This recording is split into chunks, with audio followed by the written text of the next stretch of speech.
received an emergency transmission from Hadawi, a Havoc nuclear engineer. Patching through. This is AC-3 facility. Reactor 2 has been sabotaged. Havoc internal forces can't handle this threat anymore. You're all I've got left. We're running blind on intel for the AL. But this region is at high risk of a nuclear incident. Keep the following in mind. Shoot, loot, then time to scoop. The signal is clear. Take action. It's okay here. Not too cold. Experiment 66 is projected to conclude in T-minus 3 hours. All units submit safety risk assessments on schedule. I've got a reading. No hazmat suits? Raise him! Let's make it quick. Enjoy the bomb!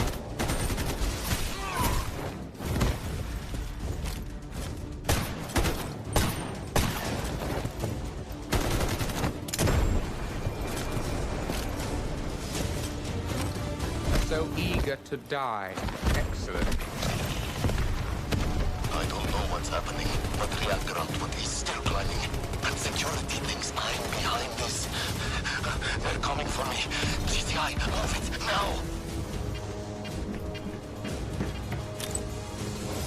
Key verified. Access granted.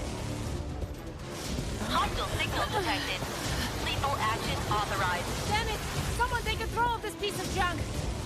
Entering manual mode. Executing command. Those bastards in Fusion Research won't authorize shutdown because of their experiment timeline. I know better than anyone how important this research is. Hold this position. Once I finish calibration, use that console to insert the control rods immediately. Data set. Follow me. I know somewhere the signal can get through. Steam explosion at reactor 2. Incident level confirmed. Estimated contamination radius. Careful! Don't fall! We're outside the signal blackout zone. Upload the data package to Skynet immediately. Encryption keys in the archive. Just send it! Critical alert.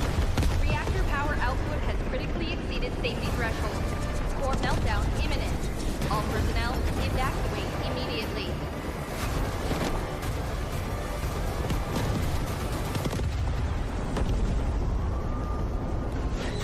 Priority alert. Hydrogen explosion at reactor 2. Incident level confirmed. INDS scale 7. Major accident. All personnel evacuate beyond contamination zone immediately. Estimated spread radius 3.7 kilometers. Correction, 9.2 kilometers. Correction, 24.9 kilometers. Correction, 45.3 kilometers. Correction, 79.8 kilometers.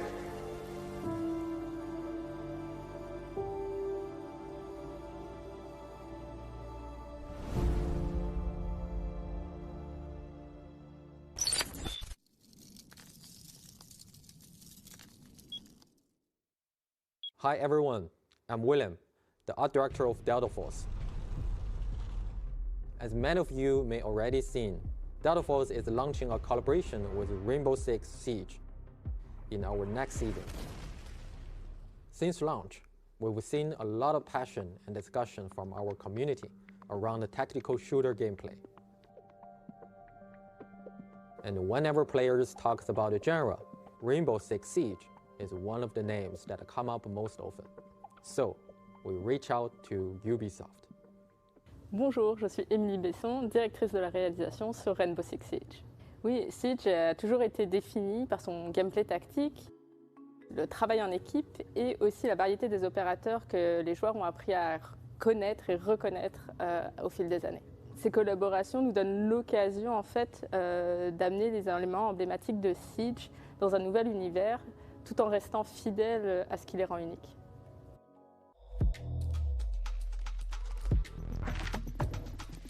In this collaboration, we focus on two things: operators and Rainbow Six Siege's iconic visual legacy. We selected 3 operators pairings who share the same combat philosophy. I'll be there you need me. 말보다는 행동이지. Call if you need a hand. For classic siege elements, we choose to honor Black Ice, the Drone, and the Alpha Pack. Ce qui était essentiel pour nous de préserver dans la collaboration, c'était l'identité, l'authenticité de nos personnages. C'est ce qui les rend uniques. On a travaillé main dans la main avec l'équipe de Delta Force pour s'assurer que l'authenticité de Siege, l'identité de Siege s'intègre naturellement dans leur jeu.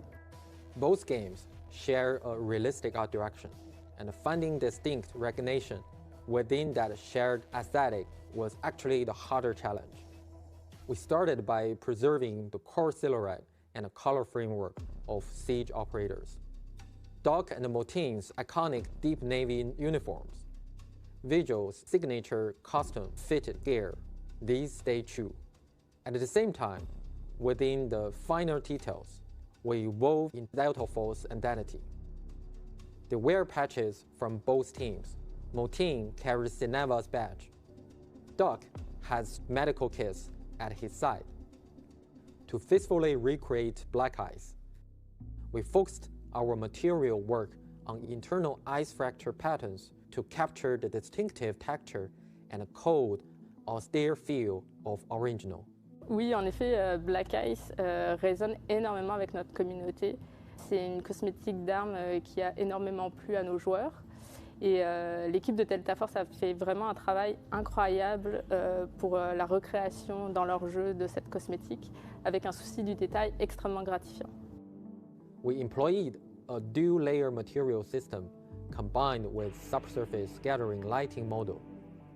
Using camera vectors and a depth texture to offset UV calculations, we achieved effect of refractor patterns appearing to exist deep inside ice.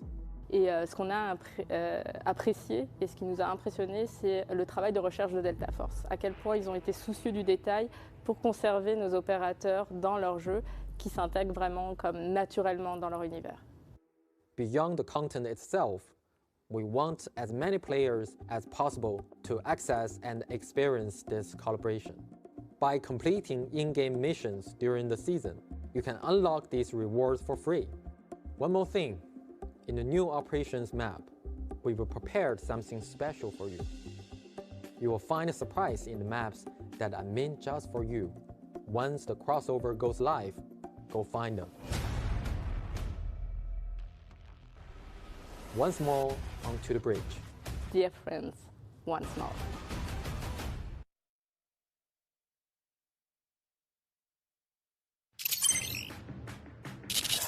My hands are sweating. All right. Hi, operator. I'm Gabriel Mercier, codename N2.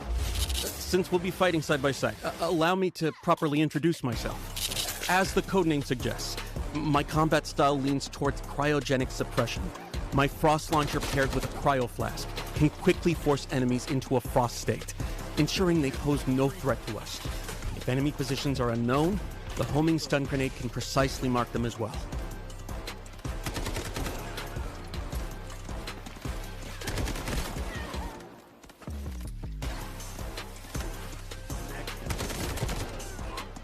Right now, I'm in the middle of a critical operation. One where failure is not an option. I hope this mission can make up for some of my past mistakes, even if just a little. Mission target zone, AZ3, Asara's only source of nuclear power. The plant's power output is spiking abnormally. This time, I won't let it happen again. An emergency shutdown is our only chance, but the risk is extreme. We not only have to breach Habit's heavy defenses, we have to face lethal radiation head-on.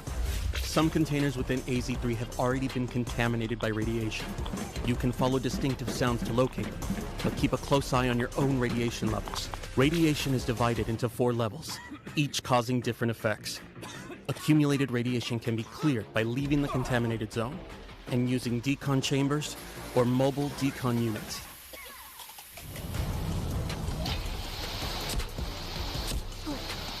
During the incident, some personnel lost their access keys.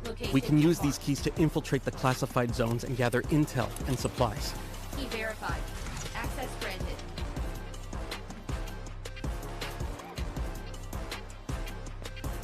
AZ3 That's not all. Severe leaks have occurred across multiple sections of the plant. You can choose to endure radiation exposure and enter these zones for high-value supplies and rare data, or stay clear. The choice is yours. Havoc has deployed a large number of purification soldiers at AZ3. Once your position is exposed, heavy purifiers will apply debuffs like corrosion and slow movement, but attacking the weak spot on their back can neutralize them quickly. An even tougher threat comes from the relink agents. H-1000 personally leads H-47, H-800, and other agents to guard the facility, all of them connected through Skynet. They're extremely persistent. Stay on maximum alert. One final thing. If we do manage to shut down all the nuclear facilities, something unexpected might happen. Disabling message. All AC3 terminals disabled. Of course, the nuclear plant has new collectibles too. Over in Warfare, things are heating up. The flames of war have reached the weathered stone walls of the Colosseum. This 1,000-year-old city is sliding toward ruination.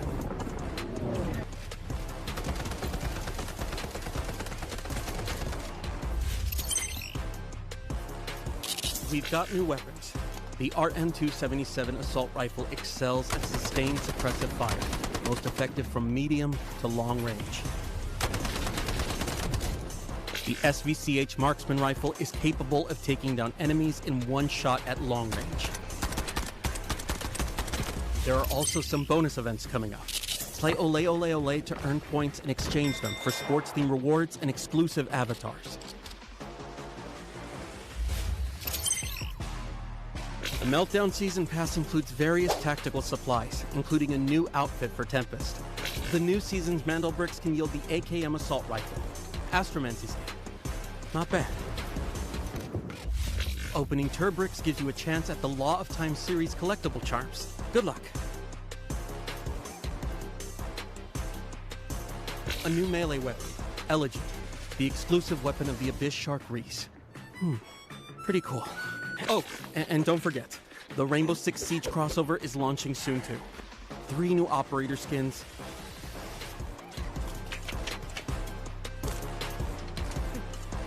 Black Ice weapon skins and special collectibles.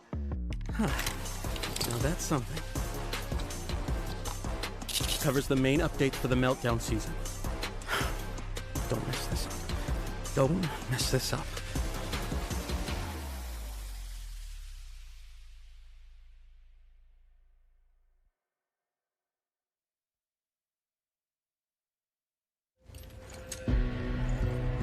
For some, success is measured by bodies in bags. Maybe that suits them. But to me,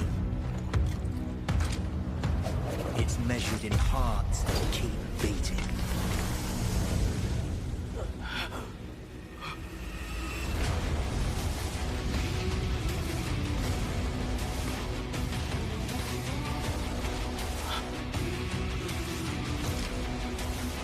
You with me?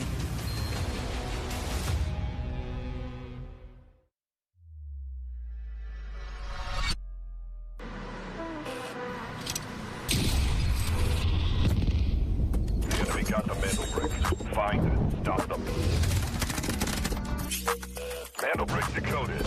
Nice work, operator. The time to strike is now. Do not let me down, operator. Decoding has begun. Defend the area.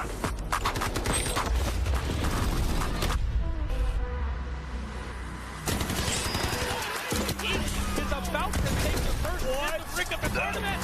They're going to do it. What goes around, comes around. Oh, I'm not going to do very much. Though. When you get barrel stuff, Skydie is getting aggressive. See what I did there? You ain't seen nothing yet. Let's knock them off their feet. There we go. There it is.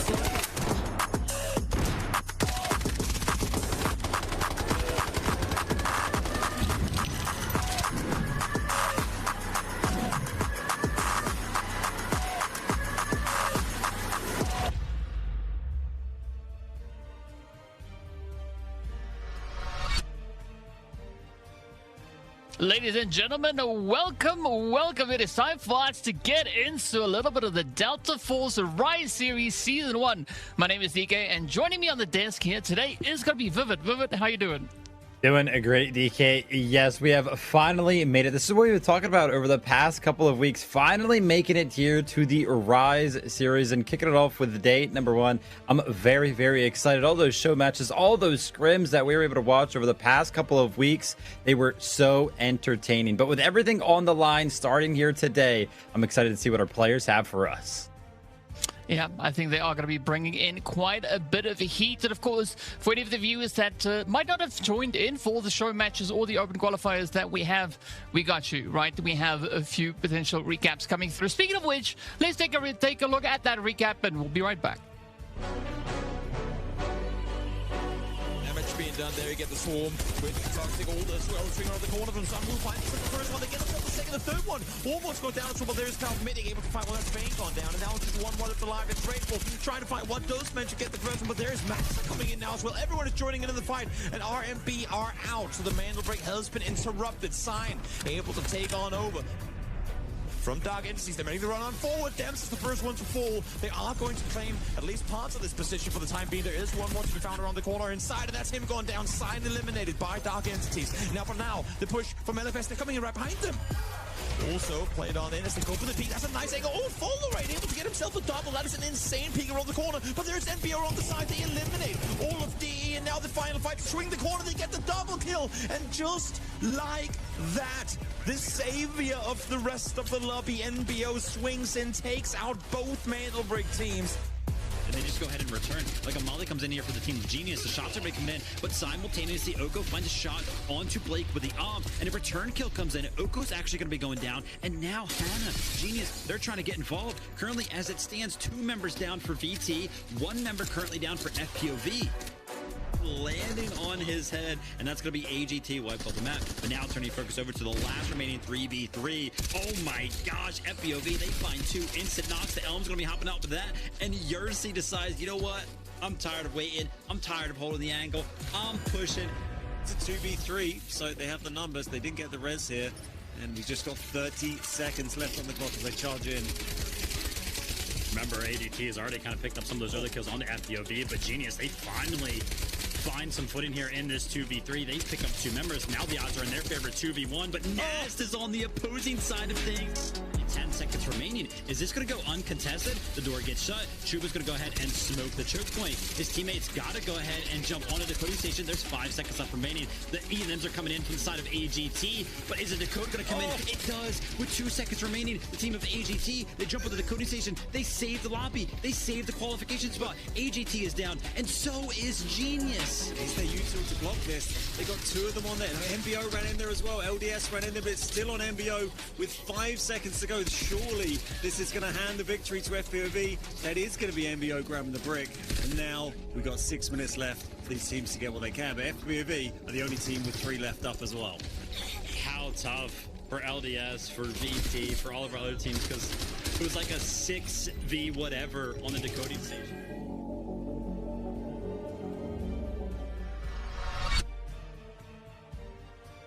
But I don't know about you, but every step of the way through the open qualifiers, the whole entire road to get to today has just been so difficult, so sweaty for a lot of the teams competing. And of course, it's not going to stop anytime soon, right? It's just going to continue to roll forward from here as we have quite a lot happening across the entirety of the series. Really looking forward to seeing what all these teams are going to be bringing to the battlefield.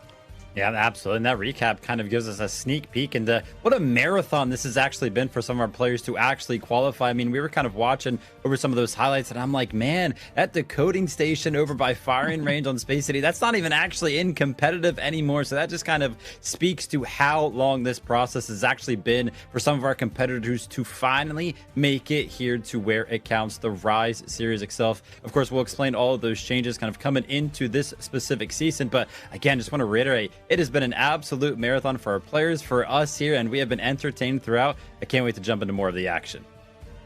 Especially excited to see what we will be having with our invited teams coming in, right? Yes, we did see a few of the show matches, but of course that is just a bit of a taste, right? To kind of figure out what we're going to have stepping into the group stages here. And of course, as we know, the group stages, they're going to go on for quite a bit. So there's going to be multiple opportunities for teams to bring in those improvements, to change up the dynamics, and of course, add in a few different tactics.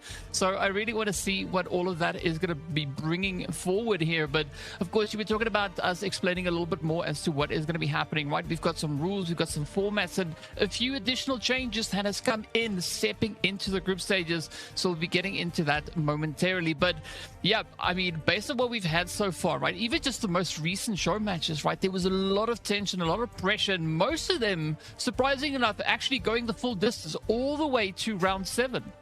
Yeah, it's been the theme for sure as of recent. Obviously, we know, kind of jumping into the esports side of things, on the operations side, these teams have the opportunity to end these competitions early. But like DK is kind of talking about, man, we have gone to the full extent many times, which I think is great, because it kind of just speaks to how even and how well matched up some of these teams really are, because there's no real stomps kind of happening as of recent. So again, makes it very exciting, kind of jumping into things today. Obviously, these teams are going to have the opportunity to go ahead and start picking up points here on day number 1. And obviously, you want to be in first place at the end of each and every single one of these sessions. How do you do it? You can go ahead and win it out. You can pick up those double mana bricks, but you know, sometimes you just got to wait all the way to game 7 to kind of make it happen.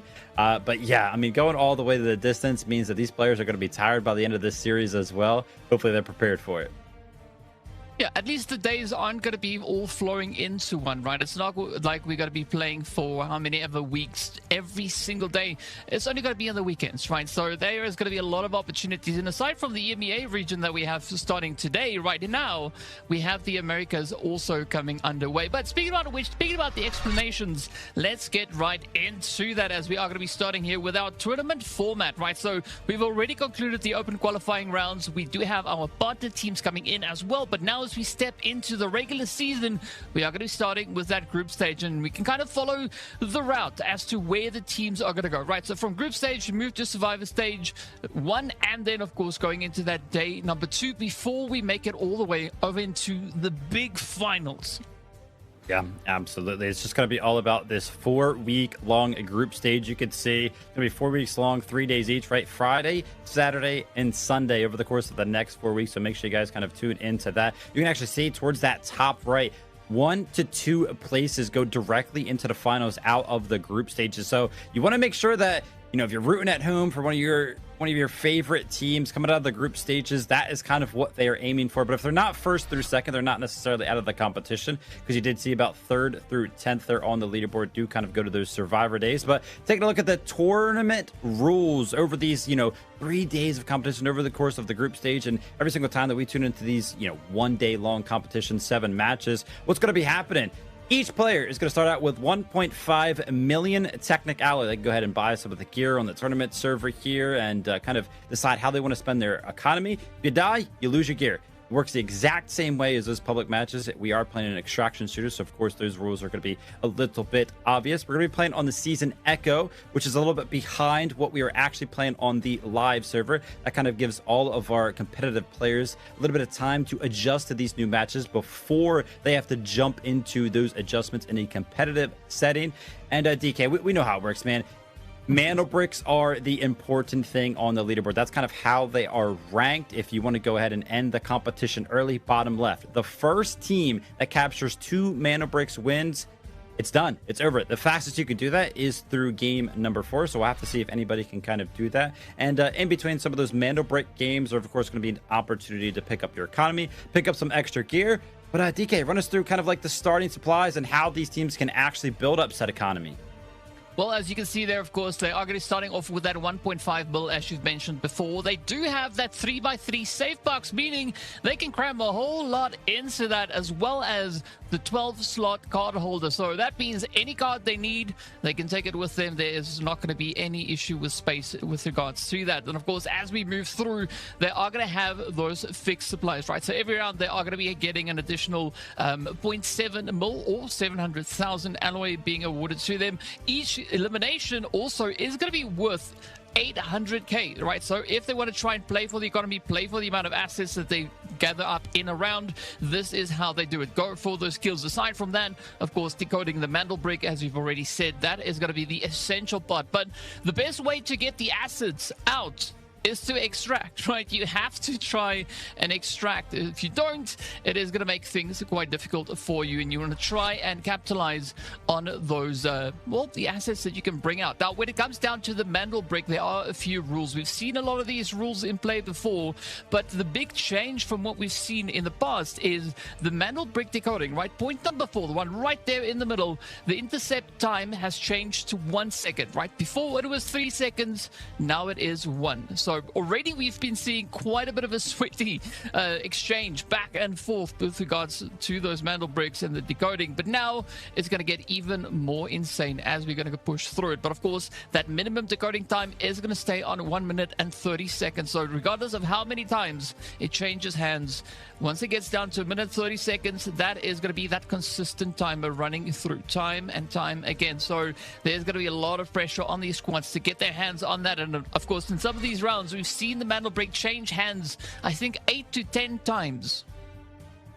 And take a look at the point scoring system for the group stage specifically. Remember, we're going to be doing this over the next 4 weeks, by the way, so a lot of opportunity for our teams to kind of pick up some points. But, you know, talking about the match placement today. So at the end of the day, let's say we go 4 or anywhere between 4 and 7 matches. If you are in first place on the leaderboard, you have the opportunity to pick up 8 points, and then, you know, kind of going down there first through 6th place, of course, picking up some points. Unless you are in last place, you're going to pick up 0 points, unfortunately. But this is how you gain points in the group stage. This is how you can kind of get those automatic qualification spots into the finals at the end of the season. Also, very, very important to note that you can see it on the right side of your screen and down at the bottom. You also get a singular point for every single mana brick you are able to go ahead and decode. So mana bricks, a giant emphasis on them, just like usual. And talking about these squad points, now our giant scoring metric is, of course, those mana bricks. If you have them, they are the most valuable thing. But there is another scoring metric that is a little bit less valuable, but obviously dictates some of those tiebreakers when it comes down to the actual quantity of mana bricks you were able to pick up. And those are going to be squad points. So how do you pick up squad points? You can see on the left side of your screen there, kill points. Every single kill you and your team are able to pick up, that's going to be 1 point for you guys. By the way, this has actually shifted the way a lot of these games have actually played. We have seen a lot of aggressive plays just based around the fact that, hey, listen, we need the kills. We need those 1 point, because 1 kill for 1 point, that is the most valuable thing. The other side of the thing is the supply points. For every 2 million in total stash assets you were able to pick up throughout the course of the day as well will be worth 1 point. And the points are rounded down. So if you're at 1.9999 million, getting 0 points, man. We're not going to go ahead and round that one up for you. But what are these guys actually playing for right at the end of the season throughout the course of the group stage? By the way, everybody that has kind of made it here, you can see it first all the way down to 12th place just by making it here to the group stage. You've earned yourself some coin, man. So congratulations to all of our teams. But at the end of the season, you want to make it to the finals. Only 6 teams can actually qualify for the finals, and you can see a giant jump in prize pool actually there once you do make it to 6th place, once you do make it to the finals. But if you win the finals, if you win the Rise series, $60,000, DK, huge. Yeah, I mean, that is going to be a good day at the office. And, you know, it's good to see that aside from the large share of alloy that they get in game, is also a nice bit of bang coming their way as well. And speaking about which, Ro, here are our participating teams, right? We've got Group A, B, C, and D. Of course, we are looking at the players there from Dark Entities. We've got Team Gotaga in there. We've got Living for Success. We've got WLG Alliance. We've got FLC Clan. We've got Genius. We've got AGARTHA, Number 1, FLOORPOV, Fnatic, as well as MBA. So quite a bit of a lineup when it comes to our rosters and teams that are going to be stepping onto the battlefield here. And of course, this is what we spoke about, right? The 4 weeks of group stage starts here today, July 10th. And then in that final week, the 5th week, that is where the survivor stages are going to be happening, as well as, of course, the finals themselves. Yeah, absolutely. And you can kind of see a giant emphasis on that 4-week kind of group stage. And keep a note here, right? When you take a look at the dates, you can see that it's actually only going to be 2 groups going head to head on any specific day. We're going to be kicking things off here. July 10th, match number 1 is just going to be between groups A and B. Tomorrow we'll follow that up with group C and D. And then on Sunday, it'll go groups A and C. But why don't we go ahead and take a look at who's actually going to be playing in this competition today, right? The rosters that we're going to be seeing perform and do all of the amazing stuff. Well, first up, we are going to be starting off with a little bit of that Dark Entity play following their absolute strong performance that we've been looking from the entire squad coming through here. I mean, the game time just so exceptionally high, and I do see the M7 being quite a bit of a favorite here for the side of Dark Entity. Of course, the M82 coming in there in the side of Juggernaut. So, yeah, I'm excited to see just how much carnage they are going to be looking to bring in once they step forward. Absolutely. Now, taking a look at Team Gotaga. This is one of the teams that we were able to take a look at throughout the course of the week. And we've got Vlad here, man. He was absolutely incredible. You can see the game time there. All of these guys are going to be having upwards of 2,000 plus hours. We got Vlad, Moxa, and Nox here. You can kind of see some of their specific operator choices as we do go ahead and go throughout. But living for success, DK, we've got Evan, we've got Imperator, we've got Stickinson, and we've got Darkus. Ooh, yeah. I mean, Darkus, I think, is going to be one of those players that we are going to be keeping a bit of an eye on, right? We've been seeing some strong performances coming through from Darkus in the show matches, right, in the scrims. So I'm curious to see how much of that is going to kind of contribute to the excitement that we'll be having right here in the Rise series itself. But aside from them, right, WLGaming also going to be stepping in here as well with Scooby, Oko, and Selen.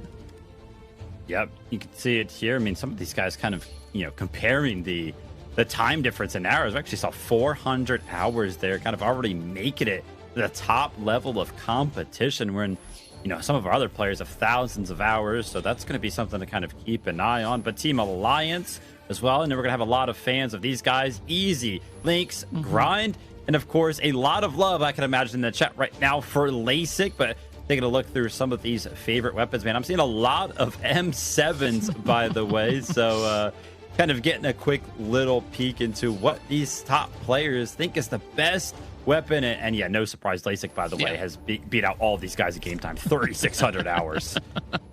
As well as the KD, right? Sitting with an 11 KD. That is absolutely insane. But I mean, looking at the playstyle, it makes a whole lot of sense. Moving on to our next squad, of course, as we can see right here, things are looking pretty exciting as well, as we can just see the lineup. And yeah, M7 is going to be quite a bit of a favorite here. As well, they're gonna have to play for that eco, right? If they want to play with the M7, they know how to get their hands on it, make sure that they've got enough back to push through that. And of course, a quick wrap up on our lineup here for Group A. They are going to be one of our participating groups, and joining them is going to be Group B to start off all the proceedings here and show us what they are going to look to do on the very first day. And I'm excited about this because this gives them that opportunity to really lay down the foundations and kind of solidify their position right at the start. Yeah, absolutely. Crazy enough, Group B actually panned out to be 3 of our invited teams. As we kind of go through some of these lineups here, you kind of get a quick peek into how all of this is going to work. We're only kind of showcasing Group A and Group B as it currently stands, because again, on any given day throughout the group stage, only 2 groups are going to be going head to head. But let's go ahead and take a look at the map rotation that Group A and Group B are going to be going head to head on. This will be the format throughout the next couple of weeks, the next 5 weeks throughout the Rise series itself. Zero Dam will be our first round. Of course, that air drop is going to be included as well, so a lot of loot to kind of be claimed there. But I mean, obviously towards the top of these map screens, we know when the mana bricks are going to come into play. Rounds 2, 4, 5, 6, and 7, if we do have to go to any of those later rounds indeed. Round 7 is cool as well, because last place gets to go ahead and choose whether they want to play on Brakkesh or Space City. So a little bit of a decision to be made there. And then also what's kind of new this year is that Tide Prison has recently kind of made this static map in prior competitions that actually used to be up to one of our teams to go ahead and pick which map we would be going to there. But Now it's just going to be static on Tide Prison. But DK, we know how it works as well. Obviously, the economy, the technic alloys are going to be an important thing to keep track of for all of our teams, but so are the operators. Yeah, that is going to be a big thing, and of course your success on the map is partially due to who you load up with, so there's going to be some very tough decisions have to be made here by our teams as they are going to be looking to step on forward. But from what we can see right here, and of course what is the standard, is that each of our operators can be used twice, right? That's it. Once they've used them up, they can't use them again, so they have to be very selective as to when they choose to play those operators. But of course, if we do happen to make it all the way to round 7, all of those limitations go away, right? Then it is a free-for-all. You can choose whomever you want to step out onto the battlefield with and just bring in that extra little bit of a portion. Looking at our players here, everybody just looking to get themselves into the zone, right? A whole bunch of different approaches to get themselves in that area. Yeah, this is going to be one of my favorite things about the Rise series specifically. All of our players being required to go ahead and have a camera on so we can kind of tune into some of their reactions and some of their emotions, how they're feeling, kind of tuning into how they are all feeling before we actually jump into game number 1. Can't lie, I've seen some players that look a little bit more relaxed and lounged back in their chairs, and other ones kind of looking a little bit more typical, poised to kind of just jump to the competition. But so far, I'm kind of taking a look at some of the faces, trying to see if I can get a read on any of the emotions here, but I think everybody kind of looks cool, calm, and collected. Yeah, I think they all just, trying to ready themselves for what is about to come. And of course, as we saw, our first map up is going to be that lovely start over on the Zero Dam around itself. So, yeah, we're just patiently awaiting the start of the proceedings here. But I'm pretty sure that a lot of these expressions and emotions that we are looking at right now could potentially take quite a bit of a turn later in the day, right? Especially, I think, if there's an opportunity for this match to be over round about round 4. Yeah, absolutely. We'll have to see if any of our teams are feeling good enough on this specific day to go ahead and do that. But we kind of already talked about it. We're preparing ourselves to go ahead and jump into Zero Dam specifically. We'll kind of explain when we do kind of jump in what our teams are going to be hoping to achieve on a map like Zero Dam, but it's probably going to be all about the economy for sure. We've actually, had the opportunity to take a look at a bunch of scrims, and Zero Dam has actually turned into what feels like a little bit of a bloodbath. So do not be surprised if we see a lot of plays that are kind of centralized around the idea of just straight up playing aggressive. But very, very close before we do go ahead and jump into Zero Dam. Will not be that much longer. And I mean, still same theme across the board. All of our players still looking calm, man.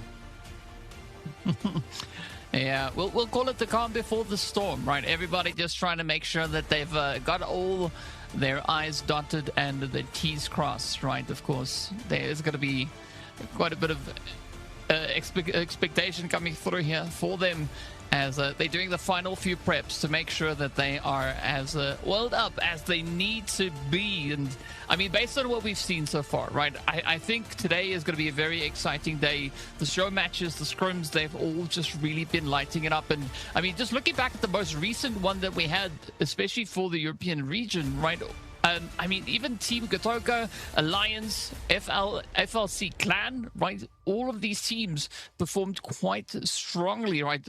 Finding themselves 1 or 2 of those Mandelbricks throughout the rounds, and a lot of those kills coming through as well. So I'm expecting a lot of that to carry over moving into the first round here in day number 1. Absolutely. And, I would imagine that some of these players, they got to be feeling a little bit more confident. We kind of talked about it.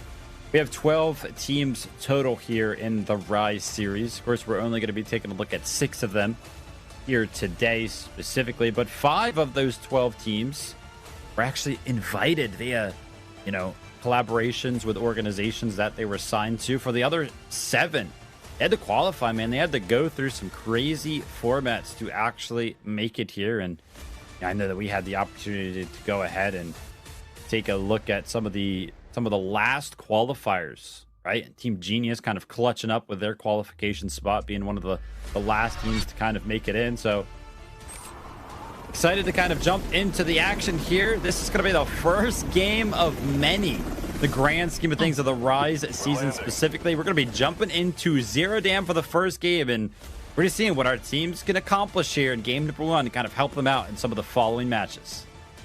Yep, and of course, this is where we are going to be looking at to see what is going to be their operator choice, right? Who are they going to decide to move in with here? Because, I mean, realistically looking at it, right, moving on to a map like Zero Dam, you could be opting for a player like Nox. You could be going for a little bit of that toxic play. You could go for a little bit of a Raptor as well. As we can see over on that left-hand side, we do have quite a few of Raptors coming out here, but we do see some Shepherds being played. We do have some Singers in here as well, and of course, there is that toxic presence coming in. Yeah, no surprise kind of see a plethora of Raptors, plethora of Divos. That's kind of what we are used to seeing. But taking a look at the admin area, which is where we will see a lot of our early fights kind of go ahead and pop off. We've got Team Gotaga in yellow up there, and Team FLC, so they might be our earliest engagement that we do get an opportunity to go ahead and check out. But take a look at the left side of your screen. Ooh. The Reds are already coming in. I did see those red coffee beans make their way into the inventory of one of the players on FLC. That's going to be Jax picking up that early 350,000. But for Team Gotaga, they actually just took out Saeed, who we do know can be a great boon in terms of picking up a lot of loot. He's kind of like the if you're on Zero Dam, man, that's who you want to take out, right? That's kind of your access to the potential to get some big loot. Yeah, I mean, bro's a hoarder, right? He's just he's the spot, the one person especially that you want to try and focus on as you move through. But as you can see, FLC, they are just locking in here as they now pick up their second red.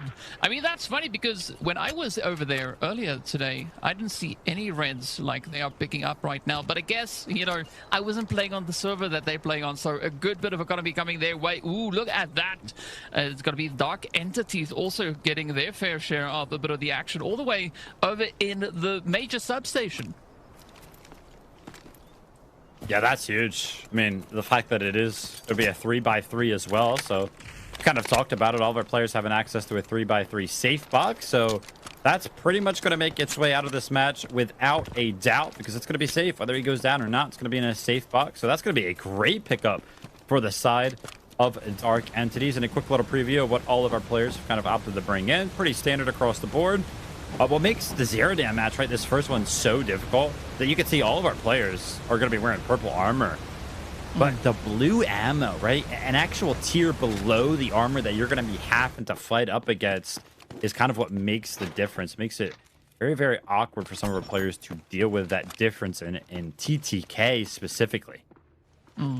Yeah, I guess this is where it comes down to which areas do you predominantly focus on, right? Because especially coming through with the blue rounds here, you're gonna have to try and focus for the headshots, right? Because if you go for the chest, as you said, TTK, it's very, very high when it comes to the body armor. So headshots are probably going to be the predominant point that they'll be focusing on right here. But for the time being, FLC, they just patiently waiting a little bit of position up here in admin on the bridge, looking to see if they can find that line of sight over onto the players here from GOT. GOT also just playing the utility game, popping over quite a few of those, trying to just kind of put the opposing side on the back foot, but nobody really trying to push over just yet, right? Of course, there is that double bridge that you need to keep a very close eye on. A little bit of a standstill here in the admin area. All of this utility going off and all of these shots. It's going to be a giant kind of audio cue for some of our other teams that, hey, listen, there's a fight going on in the admin area. We could potentially go ahead and get involved, but the utility is actually being traded back. And take a look at this. Team Gotaga, they're going to lay down the Stinger Smoke and run right through it. They want to actually go ahead and take it to FLC right now, but I'm taking a look at some of the damage being exchanged. Right now, it looks like FLC is leading, but not in terms of the knocks. We're going to be seeing Team Gotaga. They pick up the first one. Oh my gosh, and an opportunity to trade there for Soloa, but he gets instantly traded back, and now it's going to be a 2v1 situation. Team Gotaga have the numbers, and they are going to get the first wipe here on day number 1 of the Rise series.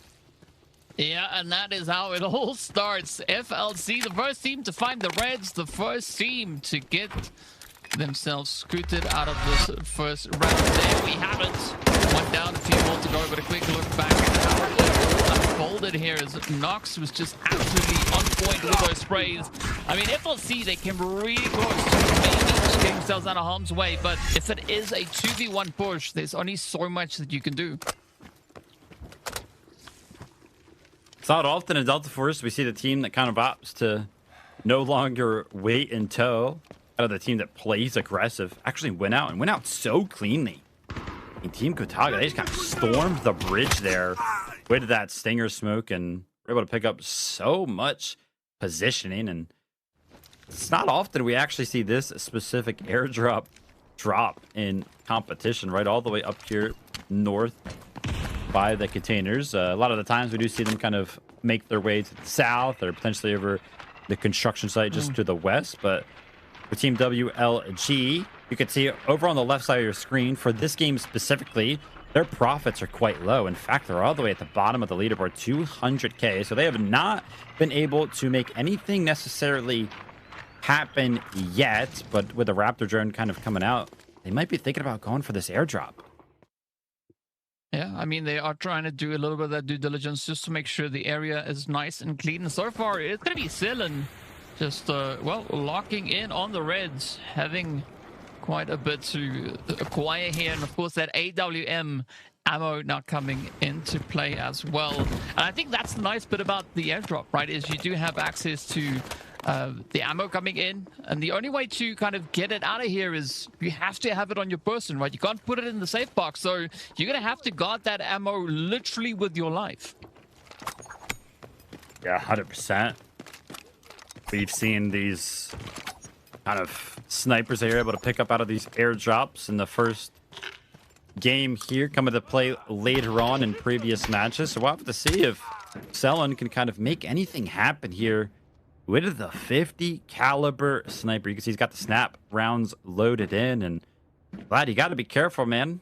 Obviously, he does know that there is a team on the other side of admin to him, but I don't know if they have the information that the airdrop was actually picked up, regardless of what was kind of in the airdrop. We do know that gear can, of course, spawn. That gives you a giant advantage over some of the other teams. So if Team Gotaga did get wind that this team that they are going up against potentially did go out to the airdrop, they would have to know that they're going to be a little bit of a leg down. But 11 minutes remaining. I will go ahead and mention this and probably mention it a couple more times. All of our games, no matter what map we are playing on, are going to be 18 minutes long. So we're kind of approaching 8 minutes total in this game. And honestly, I was kind of expecting this to be a little bit more aggressive. We've actually only seen one head-to-head 3v3 so far, and a little bit of damage kind of traded outside of that between some of our teams. But yeah, maybe the name of the game is just waiting for some of those airdrops, and I am going to go ahead and get wind that this specific airdrop, the second one coming in, is going to be spawning in that construction site right off to the west of admin. So I feel like this is going to call a lot of teams to this area. Yeah, I mean, we already have, what, 2 squads occupying the admin area, and now with LFS also now coming through over on towards that western side, they are going to be the team nearest to the airdrop. They most likely would be able to get their hands on it first. But as you said, right, that could be drawing in quite a bit of focus right towards them. So they're going to have to keep their wits about them in the meantime.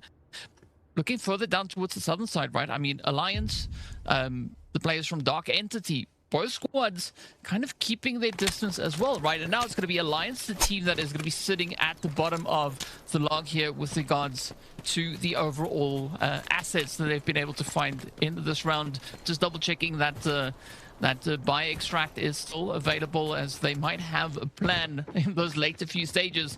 But of course, the airdrop is going to pop in the next few seconds, and this is exactly the opportunity for LFS now to look to increase the overall bank that they've been able to secure so far in this round. You can still see that for 2 of our teams in the admin building specifically, so kind of content with how things are going in terms of the position that they've been able to pick up. But LFS are going to have early access to this airdrop. This one's going to be a little bit more loot-based than the other one that we see. And just like that, we're starting to see some of the gold, some of the reds kind of flow into the inventory here. And Champagne Bottle is unfortunately going to be the only red given access here to LFS. But they're going to be pretty happy with that. And I feel like it's important for us to also take a quick look at how all of our teams are kind of doing.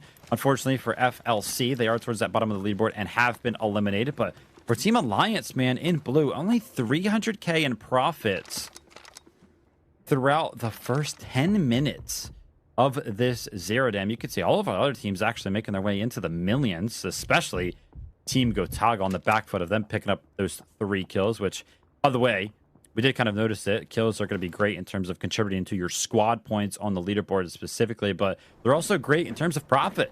Every single kill is worth 800,000 alloy, which is why we see them so high up the leaderboard. And as a quick reminder, remember, Dark Entity, these guys here, DE, Ushbishka specifically, were able to pick up that red worth 2 million earlier on, which is why their profits are looking good as well.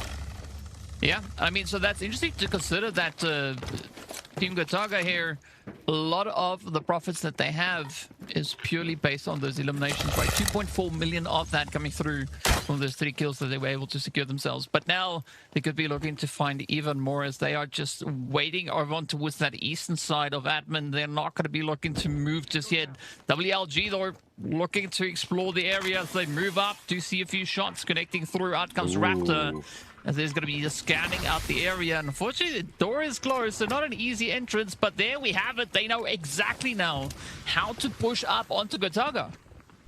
Yeah, this is actually on the back foot of that sniper, picking up the knob there, the M82, but Maxa is going to return the favor onto Selen specifically. Nox is going to try to get aggressive to go ahead and return another favor, and that's actually going to be Team Gotaga. When they were down in numbers, they were actually winning this thing. They have the advantage. Now it's going to be a 2v1, and Scooby's going to have to be left to make something happen. You can see he is actually on the blender right now, so the reses are going to come in on the back foot of the ultimate. He could potentially play around them.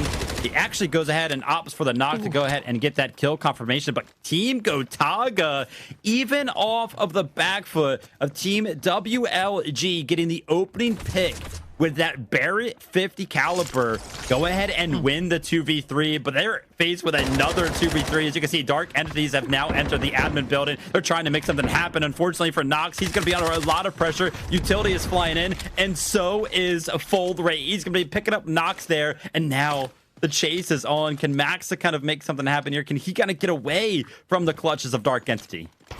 I mean, this is where Gotaga needs to be very cautious as to how they look to play this. But I like that push coming through from DE. My Dark Entities just absolutely doubling down and trying to play onto a weakened Gotaga. So far, things looking pretty decent, but they still have Shepard in the bag.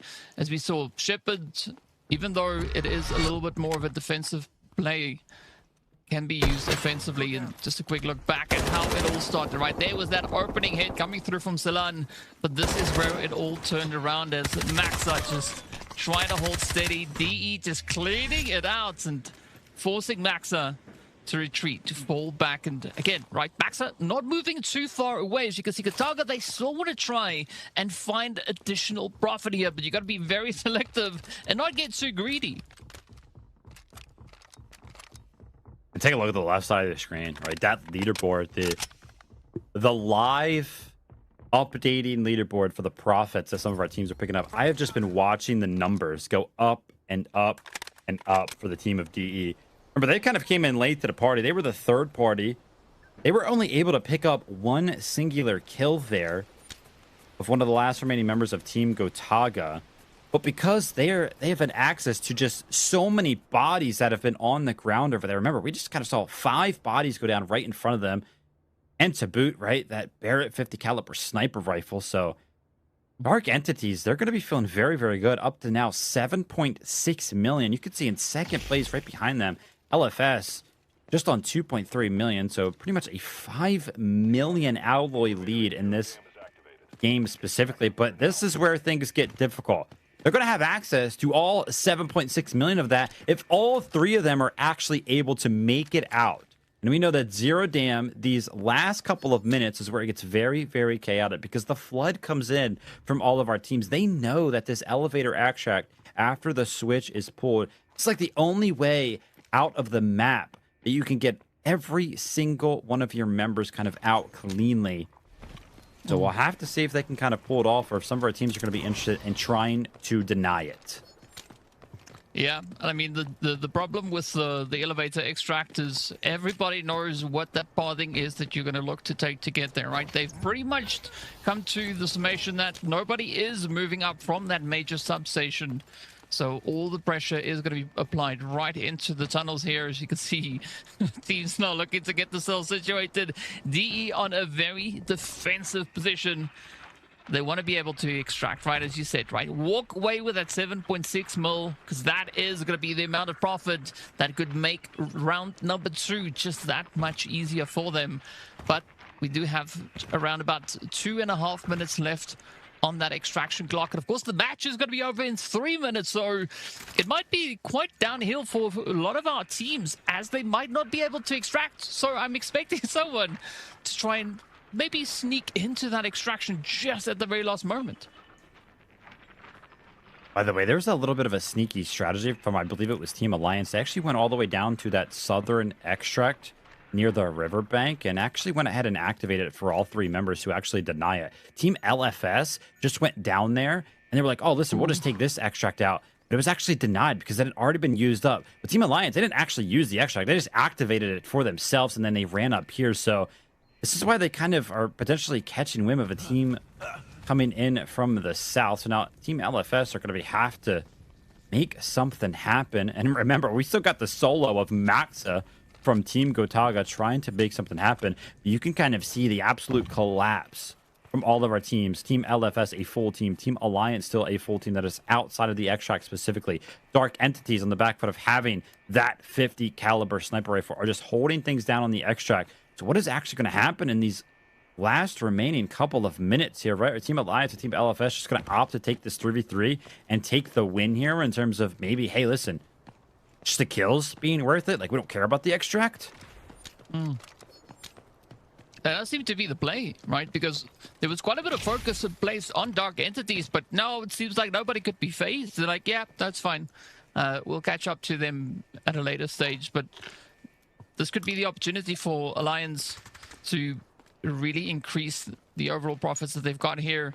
Up to 300 it is, but can they find those picks? Can they get the sprays and maybe add an additional 2.3 mil to their overall bank here? I like the sneak approach going through from Easy, just completely flanking LFS as the extraction, or rather distraction coming through from Lynx and Grinders, pulling all their attention, and this could be exactly that strategy now for Alliance to try and capitalize.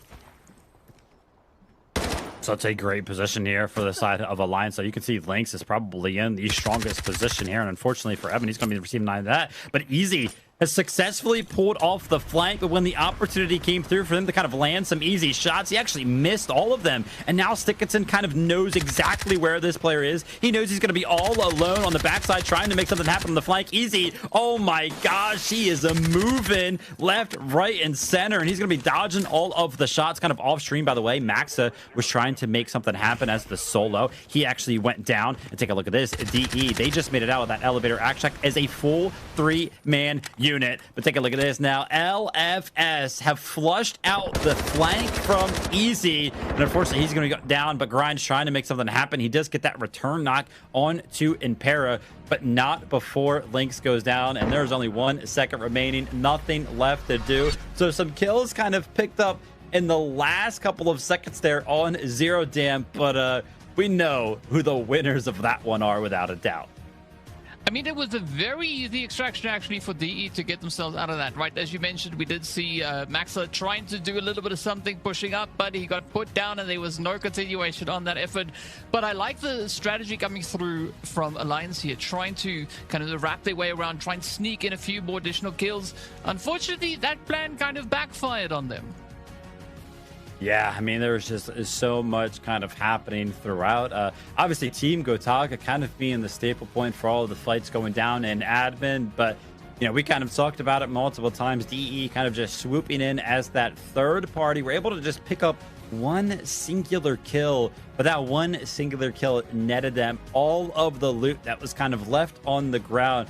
So a great boon there for them, of course. But let's go ahead and take a look at our best team. And to nobody's surprise, it's going to be Team Gotaga. And that's just simply based on the fact that they were able to go ahead and pick up 6 total kills there throughout. The fact that we kind of saw them, you know, almost two full team wipes for these guys here. And take a look at the individual breakdowns as well. Our kill leader from game number 1, it was going to be Nox himself. And yeah, DK kind of walked through some of the alloys that our teams were able to pick up.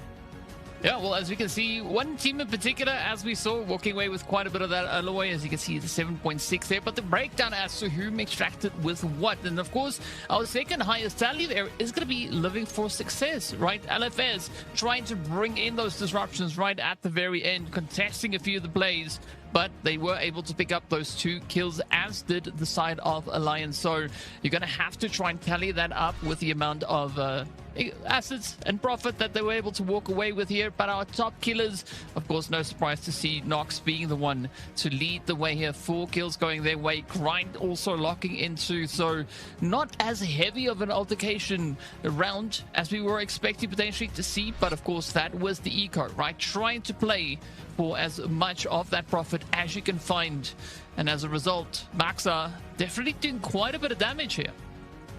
Yeah, I mean, we saw that Maxa had 1 kill and Nox had 4, but the fact that Maxa is kind of topping the damage charts here for Team Gotaga means that, hey, listen, he was just unfortunate and not picking up some of those last hits.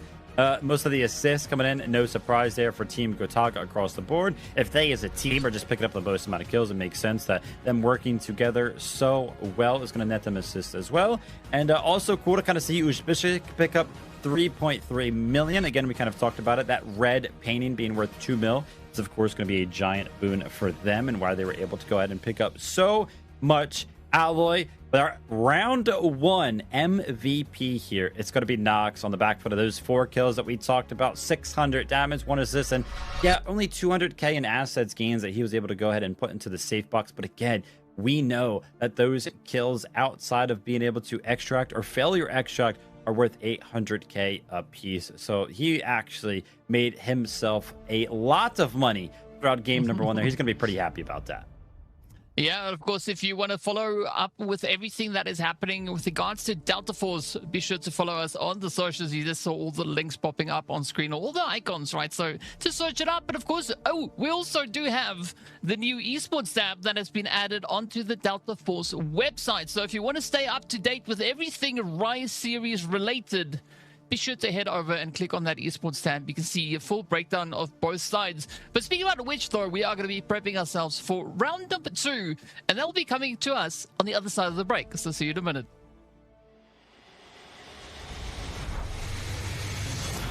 Two members, now the odds are in their favor, 2v1.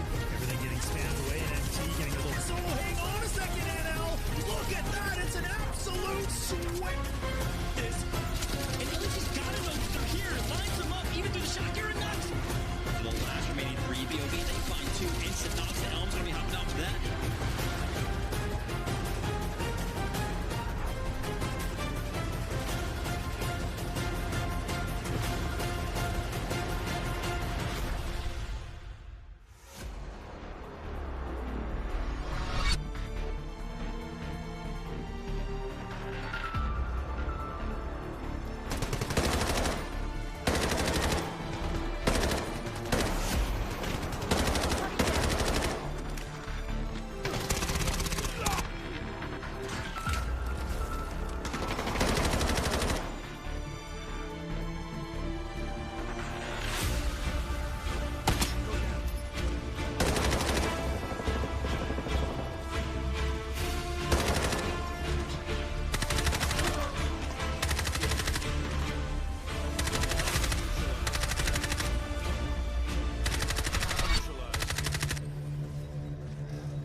I'll get you out of here.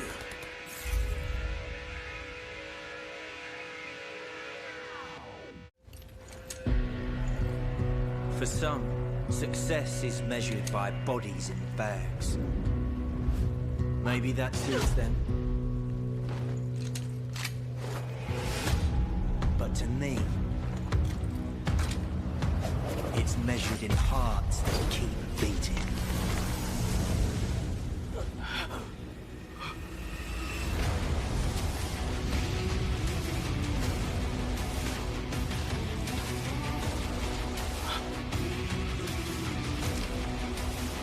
You with me?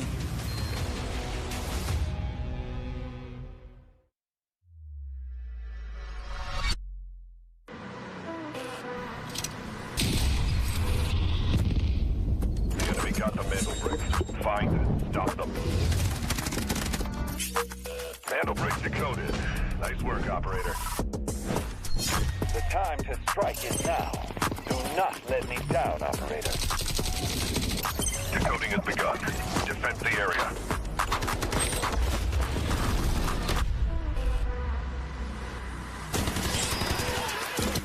Is about to take the first Mandelbrick of the tournament. And they're going to do it. What goes around, comes around. Oh, I'm not going to do very much. But you get barrel stuff. Skydie is getting aggressive. See what I did there? You ain't seen nothing yet. Let's knock them off their feet. There we go. So much damage, and there it is.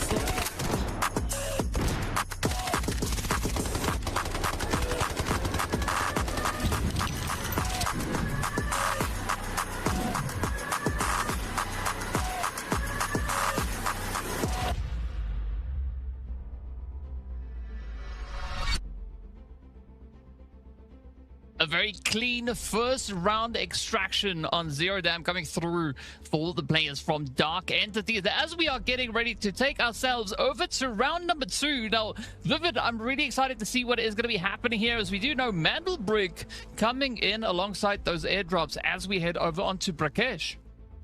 Yeah, super excited to see how this first Mandelbrick goes. But before we kind of discuss how Brakkesh is going to be broken down, let's go ahead and take a look at the overall leaderboard here just after game number 1. So, you know, this isn't going to tell the whole story at the end of the day, of course, but Team Gotaga on the back foot of picking up 6 kills. Again, we talked about it. 1 point for every single kill is got to be the most valuable thing throughout this competition, right? It is the biggest change kind of coming into the Rise series. It puts a giant emphasis on all the kills you were able to pick up. That's why they're on 10 squad points right now and technically leading the pack. Dark Entities, though, because they had such a great game, they were to pick up like upwards of 8 million. So kind of add on to their total stash value there. They've got 7 supply points now. They have 8 squad points. But then we start to see this giant fall off from Team Gotaga and Team Entities to kind of the rest of the leaderboard. And it's just on the back foot of all of those other teams didn't necessarily pick up as many kills as Team Gotaga did, and basically just didn't extract, right? So they didn't really get anything valuable out of that one. But you talked about it, DK. Our map rotation here jumping into round number 2 is, of course, going to be Brakkesh. The airdrop and Mandelbrick are going to be active, but there have been multiple times where I've seen those airdrops just straight up go unlooted because we all know how valuable these Mandelbricks are. Yeah, I mean, this is going to be quite the bit of a focal point here, right? Mandelbrick is going to be the potential opportunity for one team to take us to an early finish. If not, we are going to try to extend that as far as we can. But again, there is a little bit of that ego coming through, right? Airdrop is going to help just kind of boost the team's overall ego that they have to make it all the way through to that round number 4. So Mandelbrick, yes, is going to be a big focal point here. So I'm expecting quite a bit of sweaty play to come through as we head over onto Brakkesh. But that is why we are here. We want to see what the teams can do and who's going to be the one to sit at the top of the board here come end of day. I mean, we did see Team Gotaga definitely leading the charge there with those 6 kills, but they only extracted with 776k. Or that's at least least what they were able to get themselves. And now they have to make a tough decision as to who they're going to look to play moving into round number 2. Because as we know, right, you said it already, this is where things get a little bit more aggressive, right? So we could be looking at something like a little bit of D-Wolf, maybe Shepherd or Uluru coming in here as well for the teams to try and lock down that Brakkesh position. Yeah, it'd be great to see kind of where the investments are going to lie in terms of some of our operator picks here for some of our teams. Again, we put a lot of value on an operator like Tempest. We don't usually see it on a map like Brakkesh, though, but take a look at the spawn predictions here. A quick note. There are 3 tiers of spawns kind of denoted when it comes down to Delta Force competitive operations. T1, T2, and T3. Basically, the rule is you cannot get the same tier of spawn in back-to-back games, which is why we can kind of make a prediction. If a team got a tier 1 spawn on Zero Dam, they cannot get a tier 1 spawn again on Brakkesh. You're right, you cannot get the same tier of spawn in back-to-back games. So it kind of adds a little bit of a dynamic. All of these teams know what kind of a tier spawn they got in the game prior, and sometimes we actually see them pick their comps or kind of decide whether or not they want to invest anything into a Mandelbrick game, kind of based around the fact that, hey, listen, if we can't get a T1 spawn, maybe we don't want to invest everything that we possibly have into this first Mandelbrick game. But we'll have to see who ends up getting early access to these T1 spawns here on Brakkesh, which also kind of nets you early access to that Mandelbrick. And kind of jumping into things for Team Alliance, they're going to be opting for a Raptor, Uluru, and Toxic, and it's almost actually the same exact comp, or at least I'm seeing a lot of Ulurus on every single comp across the board. But we talked about those T1 spawns. It's going to be Dark Entities versus Team LFS in the museum. Ooh, yes, getting right down to business, bringing in the heat early on. As we know, Mandelbrick is a few moments away from being active, and so there is going to be quite a bit of a send heading in that direction. That's exactly why we see the setup heading right into the museum itself. But now, of course, a little bit of that scanning coming through here. As you can see, Raptor really trying to do his thing, gather as much information as possible. The team's definitely opting for a little bit more of an aggressive round, right? They've now swapped out the blue rounds for purple, so things are getting a little bit more serious, and that TTK definitely starting to drop considerably now.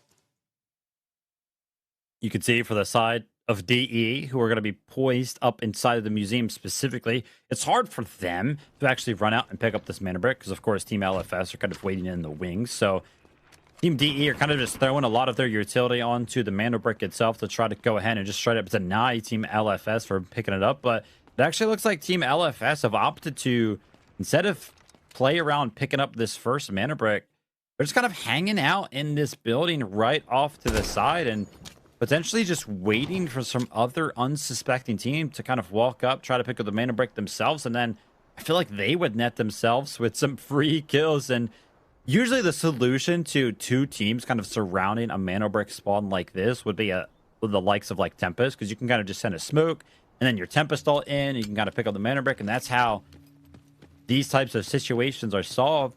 But with no Tempest on the map at all, we might be in for a giant stalemate amongst the entire lobby when it comes down to this Mandelbrick.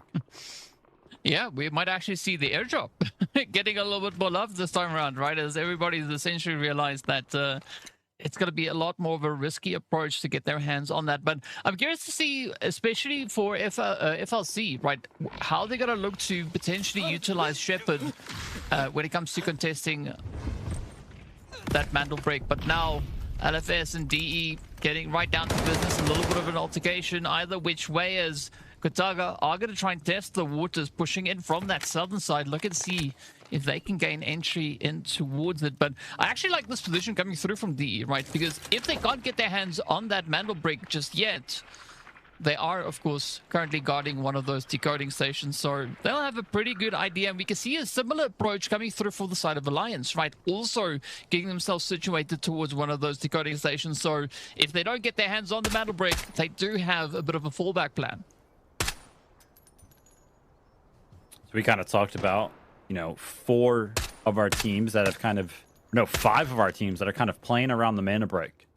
So who's that 6th team? It's actually going to be FLC. They got a tower spawn. They're all the way to the southern side of the map. And while all these guys are kind of just staring at the walls and waiting for somebody to make a mistake, and again, just making nothing happen. Take a look at the left side of your screen. Up to 900K in profits just on the back foot of them looting the entirety of the tower essentially for free. And usually this is a strategy that we kind of don't necessarily like, because again, mana bricks are how you win these competitions. You got to play around the win condition. But right now, there's no way to win, because so many teams are poised up ready to deny the initial mana break pickup, that all 5 of these teams that are kind of just waiting in the wings around this specific mana break are just wasting time. FLC are kind of the only ones making any sort of progress as it currently stands in Brakkesh.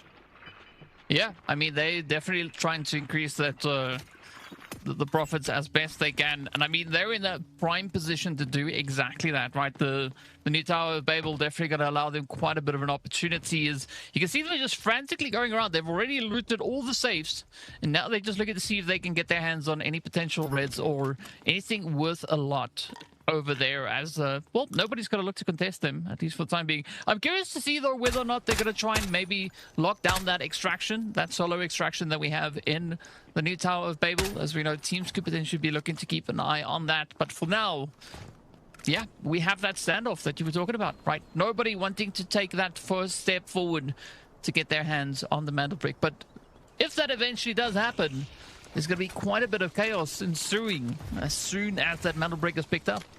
Uh-oh, I think Dark Entities could potentially be trying to make something happen. They threw out a plethora of utility on the back foot, like a Toxic. I saw the Molotovs kind of come through some of the windows towards this building, but nope, they're not going to go ahead and opt to jump onto the Mandelbrick itself. Again, it is so scary. You can kind of see how out in the open you would kind of be, and the loot continues to rain in for FLC down there in the towers. We see a graphics card being picked up. They're up to 2 million in profits now, by the way, so they're got to be feeling pretty good about this. We did see that airdrop has landed. There are a couple of members of 2 separate teams kind of playing around that right now. We have a couple of members of Team Gotaga that are over there, and a full team of Team Alliance kind of playing around that. So could be a potential fight over there, but we've already actually surpassed 6 minutes in this game.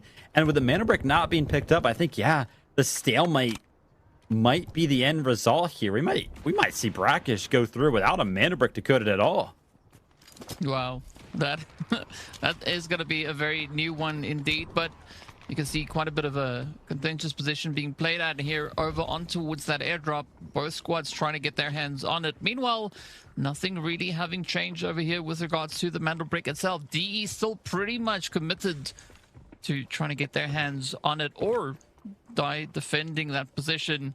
LFS even getting close, waiting for an angle. Not really having much to do with the position here. Just trying to trade off a few hits. Always got to watch those window jumps, as there could be quite a bit of a pressure angle being played, but utility getting shared both ways. DE definitely trying hard to get themselves closer and closer onto anything worth Mandelbrick potentially. But so far, everybody just exchanging a lot of ammunition across the way.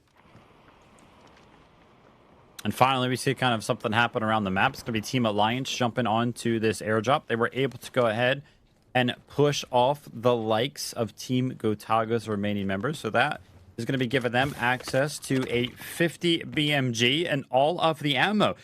Could that sniper potentially be the thing that is required to kind of turn the tides over here towards this mana break? As, again, now that Team Gotaga are not over there towards that supply drop, they've kind of returned to this strong position, front facing on the airdrop specifically. And oh my gosh, we mentioned it, that 50 BMG pick it up could be the thing that turns the tides. Easy immediately finds value with this sniper rifle, and that's going to be Stickinson going down. This is on Team LFS, who have been kind of holed up inside of this building since the start of the game, but now they're down to just 2 members, and they have to face off against a hungry Team Alliance. Yep, they are coming. The dinner bells are ringing. They are going to try and full send it here. As you can see, Easy now just trying to get himself stacked up and ready to go. But again, aside from LFS, you're still going to keep a very close eye on DE, as they have not really moved an inch from where we've been looking at them for the past few minutes. But the opportunity is starting to present itself, as the Lions are going to look to try and push forward really getting their hands on a little bit of chaos, a little bit of carnage, but can they now find what they need? You can hear those Luru rockets just going off in the background, making things quite difficult. Or was that the helicopter overhead? Either which way, explosions are going to try and keep any kind of a push at bay. Yes, it does sound like it is the attack helicopter really keeping everybody inside now. Yeah, I mean, that helicopter making so much noise changes the dynamic of these fights. Because again, yeah, you pretty much can't hear anything. It's so loud that you feel a little bit less confident in your ability to take some of these fights because you basically can't hear what your enemies are doing. Some of those missiles are kind of raining down. But for the last two remaining members of Team LFS, it looks like, by the way, for anybody at home, that the three-man team of Team Alliance, after they did get that knock, it looks like they're so close to Team LFS. But to actually have access to that building, they would have to, again, approach that building. There's no immediate access from the building that they are currently in to the building that Team LFS is currently in. So something to kind of think about. But we have made it through halfway of Brakkesh, just about, right? 8 minutes has surpassed. And by the way, kind of the marker that we'll be kind of looking at here is the 4-minute mark, because that first initial decode takes 4 minutes. So we could almost guarantee that if we do go ahead and surpass like the 4-minute mark, then I don't think anybody is going to go ahead and decode this brick.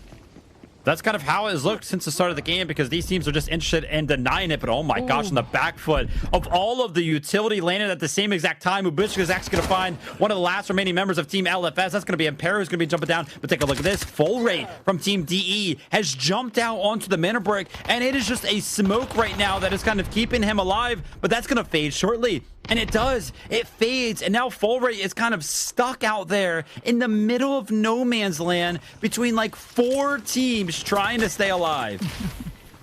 Well, it's going to be absolute carnage here as Alliance also look to move on through. It is going to be DE just pulling up the Mandelbrick, but now comes the Sweaty Bird as they are quickly just dipping back into the building that they've been locking down for so long. They are going to start that decoding process, and this is where all the carnage will ensue as, well, the teams now actually have something to focus on, right? They don't have to find themselves just staring at the opposition. It is going to be go time, and yes, you said, right, that first decoding is going to take 4 minutes, so I'm not quite sure if it is going to be able to change hands enough times or if anybody's going to make it out. But beautiful hits, though, from Easy, as you said, right? Starting off the carnage here. And the full wipe did come in as we kind of watched the Mandelbrick get picked up. Finally, Team Alliance decided to go ahead and push as they got wind that side of LFS just had 1 single member remaining. So that finally gave them the confidence. But the confidence was not only on the side of Alliance, it was on the side of DE as well, as they finally went ahead and poised up, picked up that Mandelbrick. And you can take a look at the map on the right side of your screen with only 3 minutes remaining before this Mandelbrick is decoded. All of our teams have to start surrounding the museum and trying to make something happen. Let's go ahead and talk about the composition that Team DE actually have to go ahead and defend this Mandelbrick. The Alluru, the Molotovs from him specifically, are going to do great. The blinding smokes from Toxic and her ultimate is also going to be great at preventing steals. And then also those EMPs from Raptor also going to be able to go ahead and deny stealing that Mandelbrick. So there's actually a lot of utility on the side of DE to go ahead and delay out the stealing of some of this Mandelbrick. So as this clock starts to dwindle, I'm starting to favor DE at holding this Mandelbrick more and more. Yeah, well, the defensive position is going to be fully put to the test here. And, I mean, sometimes a good defense is a really strong offense, as we've already been talking about the loadout that they've got. Right now is going to be the time to shine. As you can see, Alliance also having a very similar loadout here. So both squads on the very same kind of footing as they are going to be looking to push on through. Ooh, a little bit of that Toxic play now coming into the swing of things. Alliance trying frantically to get it, but those mollies just so difficult to avoid. The flames, once they start spreading, it's difficult to kind of dodge. But now, right, it's Gotaga also opting to try and push in from the north side, and this is DE fully put to the test. Vlad there almost making a little bit of a mistake, kind of jumps onto that lift, and the Molotov almost took him out exclusively. But yeah, Team Dark Entities right now, they're actually getting surrounded by every single angle that you can actually approach this decoding station from. So they are under a lot of pressure, and they've actually been forced to throw a lot of that utility that I was talking about. So the fact that all three teams have kind of flushed out all of that utility makes this steal onto the decoding station actually possible. So we'll have to see if any of our teams are brave enough to go ahead and jump onto that decoding station. But you can see the absolute trade, the carnage that is kind of ensuing with the back and forth of all of the utility. 1 minute remains before Team Dark Entities go ahead and steal away this first mana break. But look at this. Team Gotaga, they actually take the lift up. They've gained full access to this balcony and this little bit of a side room. And now Team DE have pretty much nowhere to go. Well, CQB now being the name of the game here. Full flavor coming through. DE down to a 2-piece as they are going to try and get their numbers back up to continue with the defense, but it's going to be too late as WLG has stolen it away.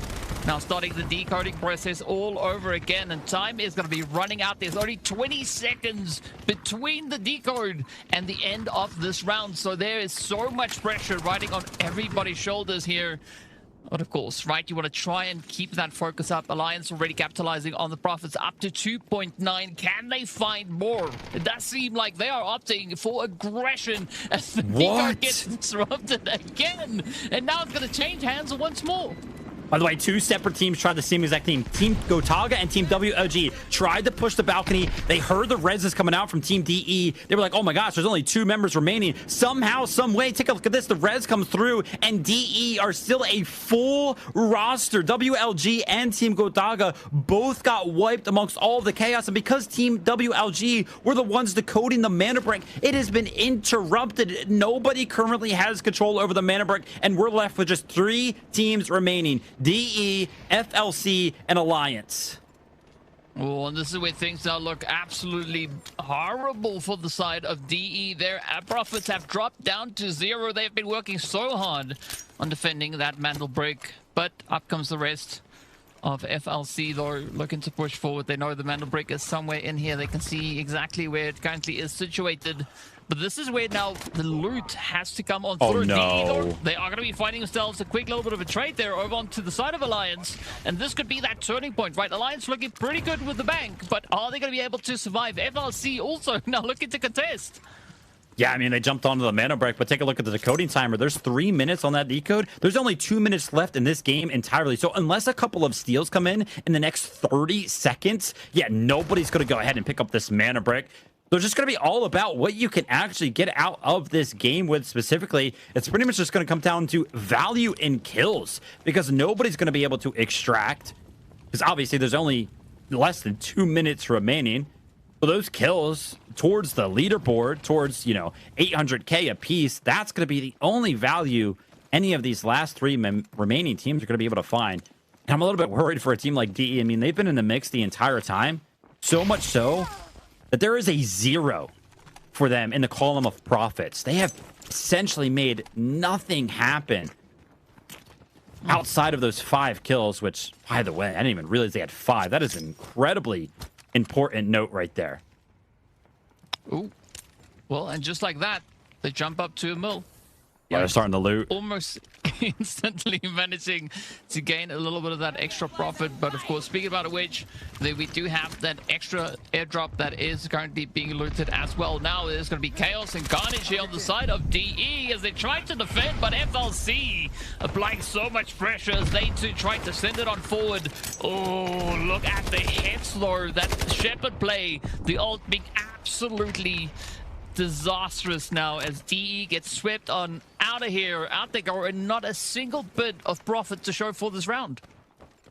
Yeah, of course, we do know they're going to get value and some of the alloys rewarded from some of the kills they were able to pick up, which they did go ahead and pick up a lot. But, I mean, DE just kind of played from that balcony. They fended off so many teams, but unfortunately for them, after the push came in from FLC, they faltered, they went down. We are seeing one of the members of Team Alliance. This is going to be easy, making it out of backpack. So remember, at M82, that Barrett 50 cal, they're going to have that to use in some of the following matches. But our timer has hit 0. Brakkesh, somehow, some way, we make it through without a decoded Mandelbrick. I am not entirely sure when's the last time. I don't know if I've ever seen that happen. Very, very rare for us to go through some of these Mandelbrick rounds without any one of our teams kind of securing it.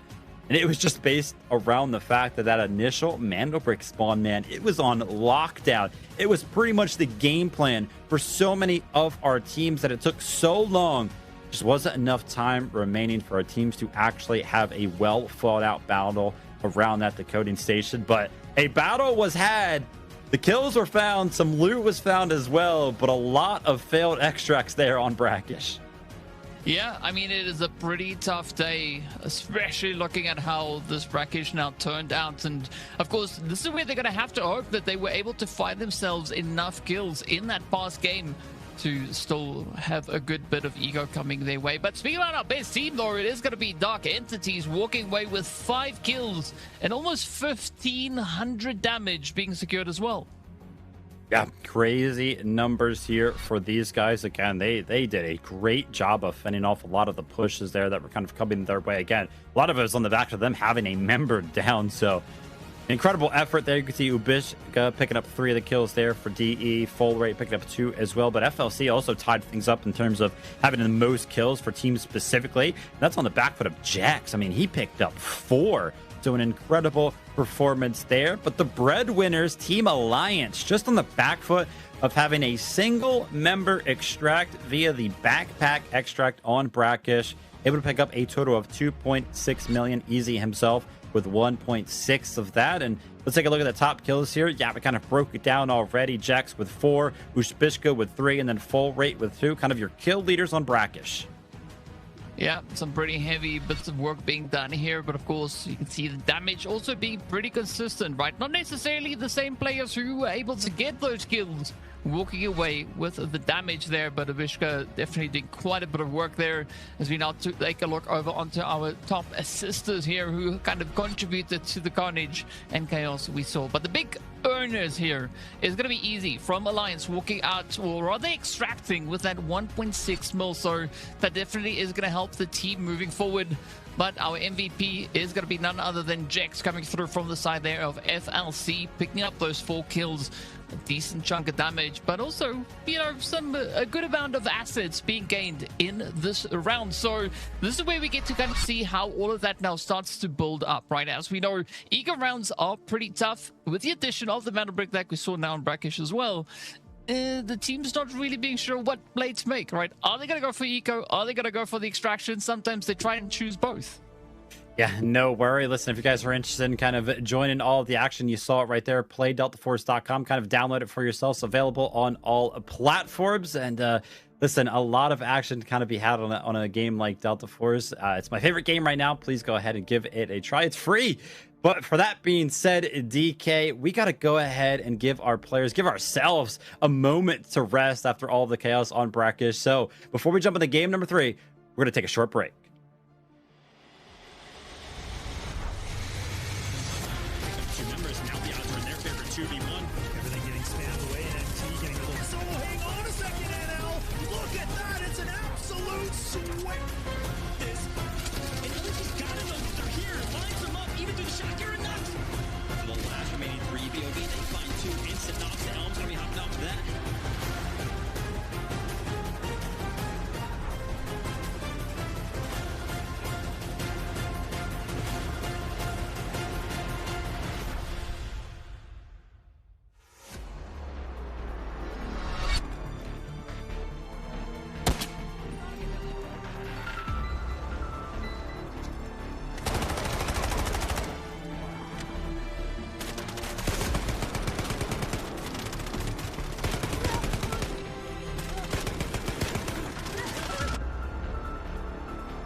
Smoke hands over Asera. The situation's reaching a breaking point. Time to bring in the experts. Team Rainbow has touched down in Asera. New ground? Not sure where to start? Search containers. Grab high-value loot. I hear when I can, stop threats when I must. Take down anyone in your way. Heavy fire, raise your shield, and hold the line. Don't forget your tactical gear. The gripple gun. Enemy here! Taking fire? Pull out the Hive Tac pistol. Patch yourself up. Keep your squad in the fight. Call if you need a hand. Outnumbered? Drop the jammer. 말보다는 행동이지. Go dark. Strike first. I've seen real horror. Looks like they were waiting for us. No pressure. Trust your aim. Learn the map. Stay with your squad. Team Rainbow brings tactics built for close calls in Delta Force. That means sharper plays, smarter fights, and operator-on-operator mind games. All right, it's go time. Extract safely, and everything you learn comes with you. New operation, new look. During the event, Noxus Vigil Bundle, Geneva's Montaigne Bundle, and Stinger Stock Bundle. Pick any 2 of the 3 operator bundles for free. More collab rewards are waiting. Open an Alpha pack and try your luck. In Asera, the right weapon to turn the tide. Black Eyes, one of Rainbow Six Siege's most iconic weapon appearances, gets a new Delta Force take. Complete event missions and choose one of 2 Black Eyes collab bundles for free. Join the event to claim the MP5 submachine gun Black Eyes, plus more rewards. Wait, what's this? Team Rainbow left something behind in Asera? A collectible drone you can deploy. Deploy it and see what you can uncover. July 10th to July 23rd, play to earn the K437 assault rifle Domineering.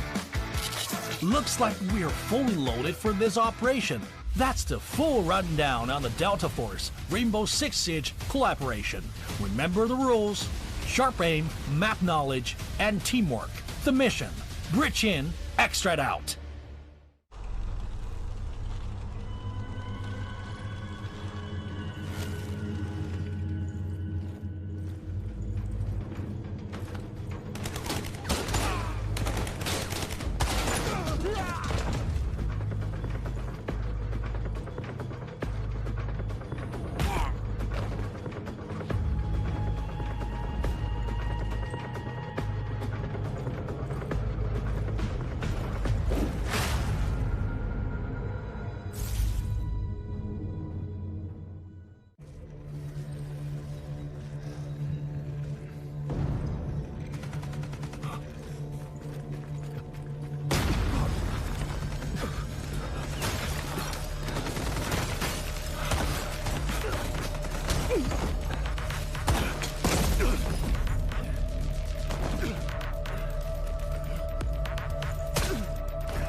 Got the Mandelbrick. Find it. Stop them. Mandelbrick decoded. Nice work, operator. The time to strike is now. Do not let me down, operator. Decoding has begun. Defend the area.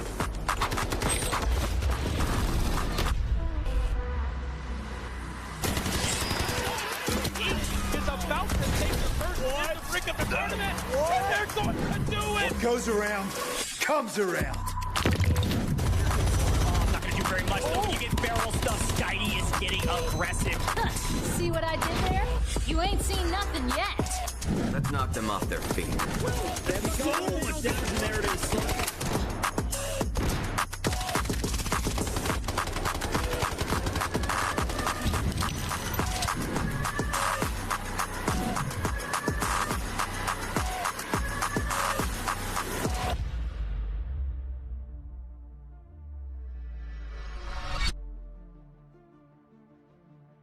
Vivid, round 2 had so much back and forth, but unfortunately not the kind of back and forth that we were expecting, right? It was instead all the fights breaking out between the players as they were trying to get their hands on that very sought-after Mandelbrick. But as we saw, nobody really getting the opportunity to extract with it. Yeah, no worries for any of our teams here, right? The Mandelbrick round probably not going the way that they would have wanted. As you can take a look at the leaderboard here, Dark Entities holding strong up towards that #1 spot. 14 total squad points, and they're actually tied in terms of kill points with Team Gotaga, but it's going to be the supply points kind of making the difference right there. They've got 8. Team Gotaga only has 3. So a 5-point lead, and actually we're kind of tied for second place right here. As you can see, Team Gotaga and Team FLC both kind of sharing 9 total squad points. But that column, that Mandelbrick column, is empty. None of our teams kind of picking one up there. And like I was mentioning, don't worry about it, right? These guys, it didn't go the way that they kind of wanted it to. So we have an opportunity for our teams ourselves to kind of take a break from the chaotic Mandelbrick rounds and jump into a map like Tide Prison. Again, another opportunity for our teams to go ahead and pick up some loot, pick up some economy, pick up some of those great weapons we kind of see drop out of those airdrops. And listen, we're going to be taking a look at the operator picks here for a lot of our teams. We have seen a theme on a map like Tide Prison, and it's all about Nox, man. It's pretty much the staple of a lot of the comps of the game plan for a lot of our teams coming into just a sneaky, creepy, silent map like Tide Prison. I mean, yeah, Nox is probably the best choice for the map of Tide Prison, right? Because you have a lot of that indoor flanking that you can capitalize on, especially with his ult coming through. So expect a lot of upsets to potentially be happening. But I think outside of Nox, we could maybe be seeing a little bit of that Gizmo play coming through, as well as Hacklaw, right? The ulti, therefore Hacklaw also being really helpful when it comes to figuring out exactly where players are, especially on a map as a kind of shrouded in confusion as we have over on Tide Prison. Absolutely. And yeah, I kind of actually made that point about the Hacklaw. I was expecting to see so many Hacklaws on a map like Tide Prison, but the last scrim that we watched, I think there was only one amongst all of our teams. So it was very, very crazy. Take a look at the previous spawns on Brakkesh here. We can see the T1 spawns were kind of alluded to Team LFS and DE. So when it comes down to Tide Prison, they cannot be getting back-to-back T1 spawns, so they're going to be forced over the T2 or potentially T3. But teams like Team WLG and Alliance up there on Brakkesh picking up those T3 spawns. It's a little bit of a bittersweet thing when you get that T3 spawn, because you're like, oh man, you know what I mean? We're so far away from all of the action. But then the following map, right, you should have access to at least a T2 or a T1 spawn. So take a look at the spawn predictions here. We also know that those kind of T1 spawns on a map like Tide Prison are actually very, very close to one another. They actually are a part of the couple of teams that make their way towards the Warden area pretty consistently. It's usually the two teams that kind of go head to head early on. So keep a close eye on who actually picks up some of those spawns closest to the Warden's office. I think outside of that, the T2 spawns, right? We could be looking at either of those squads also going for an early engagement, right? Getting into a bit of a tussle right off spawn. So expecting a few potential upsets maybe to come through in the early stages of it here. But as we know, this is going to be another eco round. In fact, it is the last eco round. So whatever the squads can't lock in for this one, they're just going to have to settle with it, right? Because after Tide Prison, we are heading over onto Space City, and that is where things are going to look to take a whole different shift up. So I'm curious to see how the teams are going to look to pace through this one. Of course, we'll get a look at exactly what choices they've made with regards to those loadouts, right? Which operators have they decided to go for? But we've been seeing some cool skins coming through with that, with the crossover coming through in as well, right? That Nox skin, that thing to me just looks amazing. I'm working really hard to get my hands on one of those Nox skins. Yeah, absolutely. Love some of the skins that are kind of featured in this game recently, kind of coming out just over the past couple of hours. That Black Ice skin as well, kind of joining an armory here. Love that. But yeah, for some of our teams here, man, an absolute reset to a map like Tide Prison, an opportunity to pick as much as you can before we do jump over to Space City, where we will see a Mandelbrick for every single one of the rest of the games once we do kind of jump over to Space City, which, listen, that's when all of the fun starts to happen. We get to see back-to-back Space Cities. And if we make it all the way to game at number 7, the potential to go back to Brakkesh or follow that up with another Space City kind of based around what the team in last place decides to go ahead and pick. None of our teams want to be in last place, though, at any point in this competition. As a reminder, this is the Rise Series. We're in the group stage. How you finish today and every other time over the next 4 weeks will kind of siege you, whether or not you go directly into the finals or you have to fight through the gauntlet of some of those survival rounds in week number 5. At the end of these 5 weeks, $60,000 for the team in first place. So it makes these games, these matches on a map like Tide Prison, potentially the difference maker when everything is all said and done. So it puts a giant exclamation point on the performances here to make sure all of our teams try their best.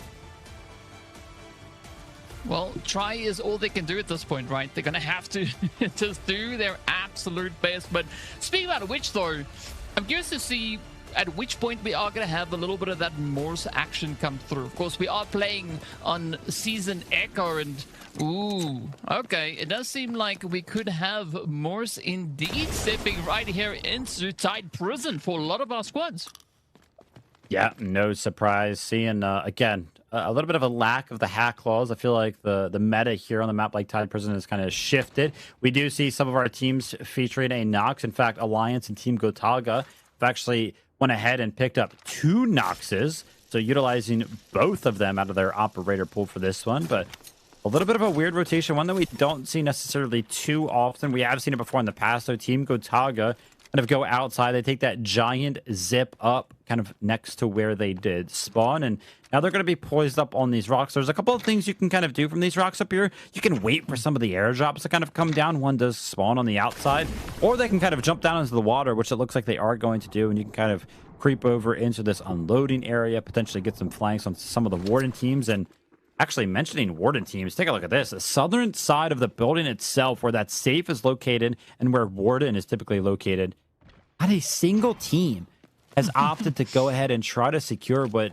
many would consider the best looting spot on the map. Yeah, it's very interesting to see how these teams are going about their positions here. But, you know, looking at Alliance and Gotaga, right, looking at the operator choice that they've decided to go for there, it almost seems like they're trying to set up for a bit of a knock-knock joke, right? This is, however, not going to pan out because I'm not quite sure what knock-knock joke you can come up with the double knocks. But interesting setup indeed. You were talking about that water a few moments ago as well. Always got to watch out for the sharks that could be lurking. But now teams are trying to find a bit of a way to get themselves much closer. FLC, though, is going to be the first team for that full Warden rush, as they are, well, there's nobody to contest them. Bunch of reds coming in here, right? All of our teams kind of just taking a passive approach, just picking up all the loot they possibly can. DE, they're going to be picking up the red coffee beans, 300k. Saloa from FLC, gold bar in hand. Again, 300k there as well. So, us, we go ahead and allot all of our teams a moment here to loot. This play from Team Alliance is sneaking. They are hiding behind the key card room right there down in Bio.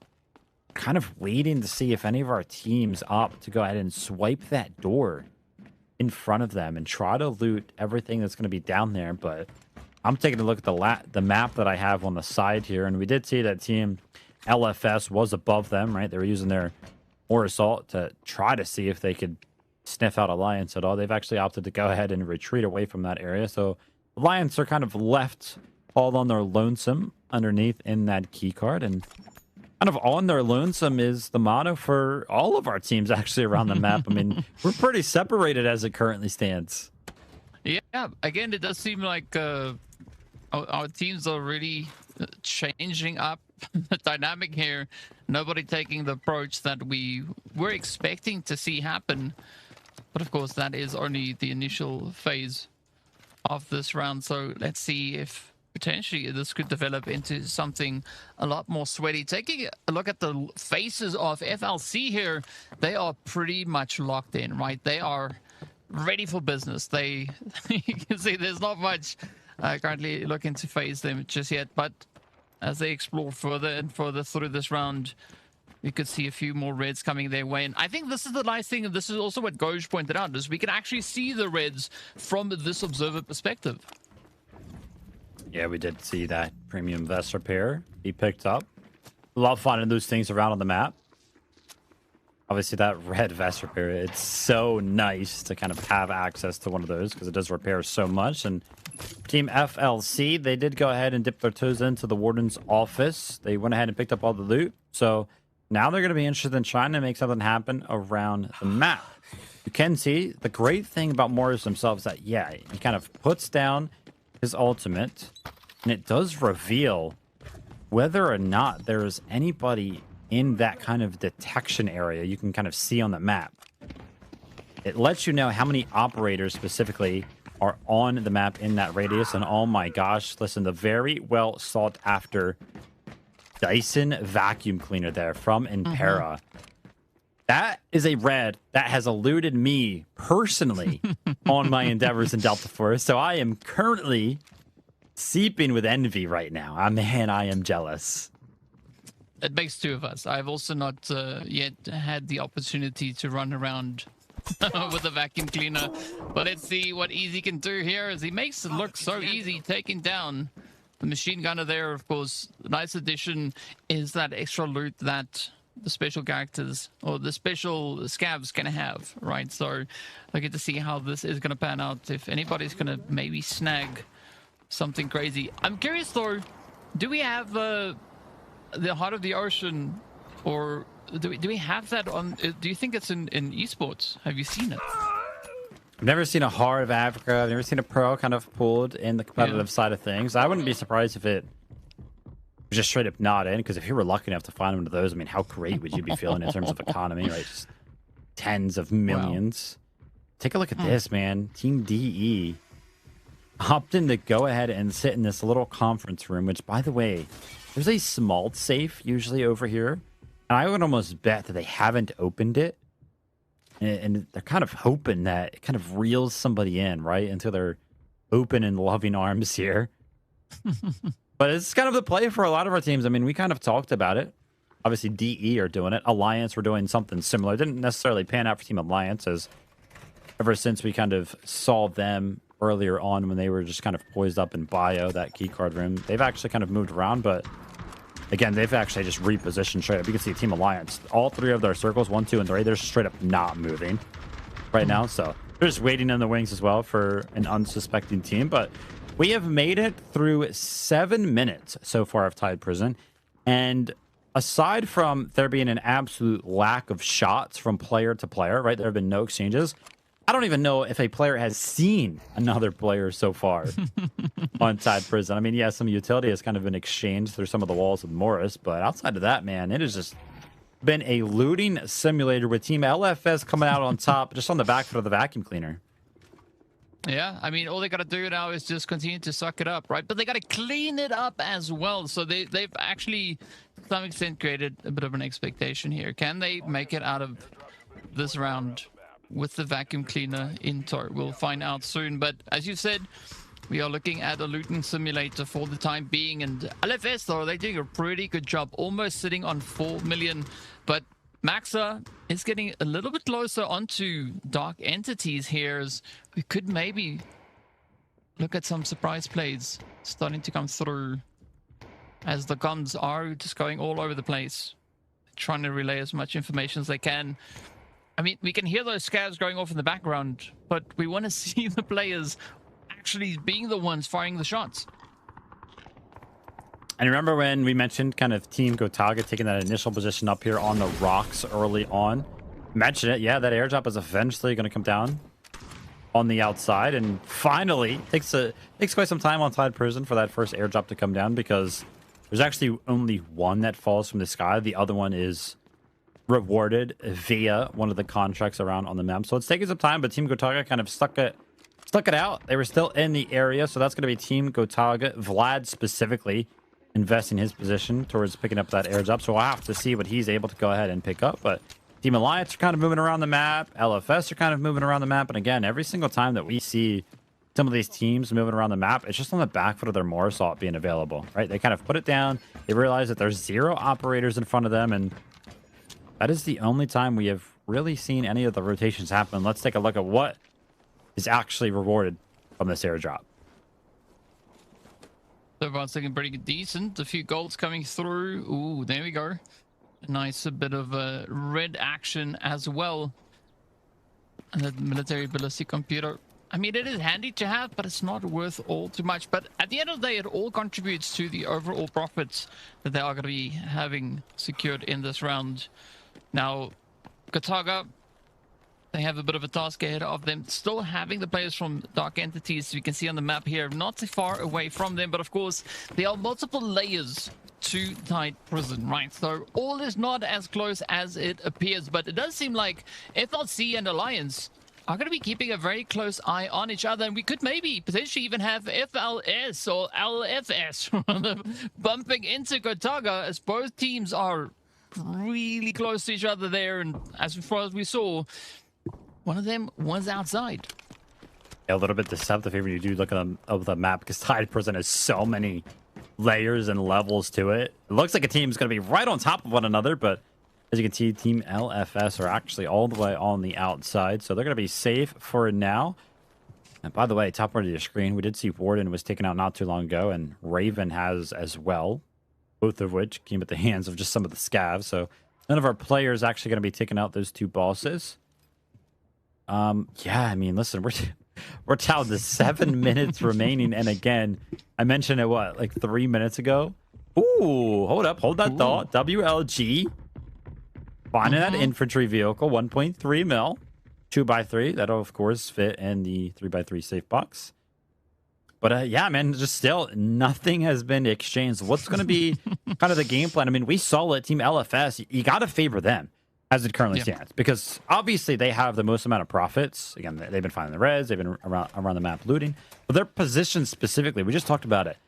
They're outside, they're up on the rocks. Those rocks specifically look over the static extract on the map of Tide Prison. That's that helicopter pad on the south side of the map.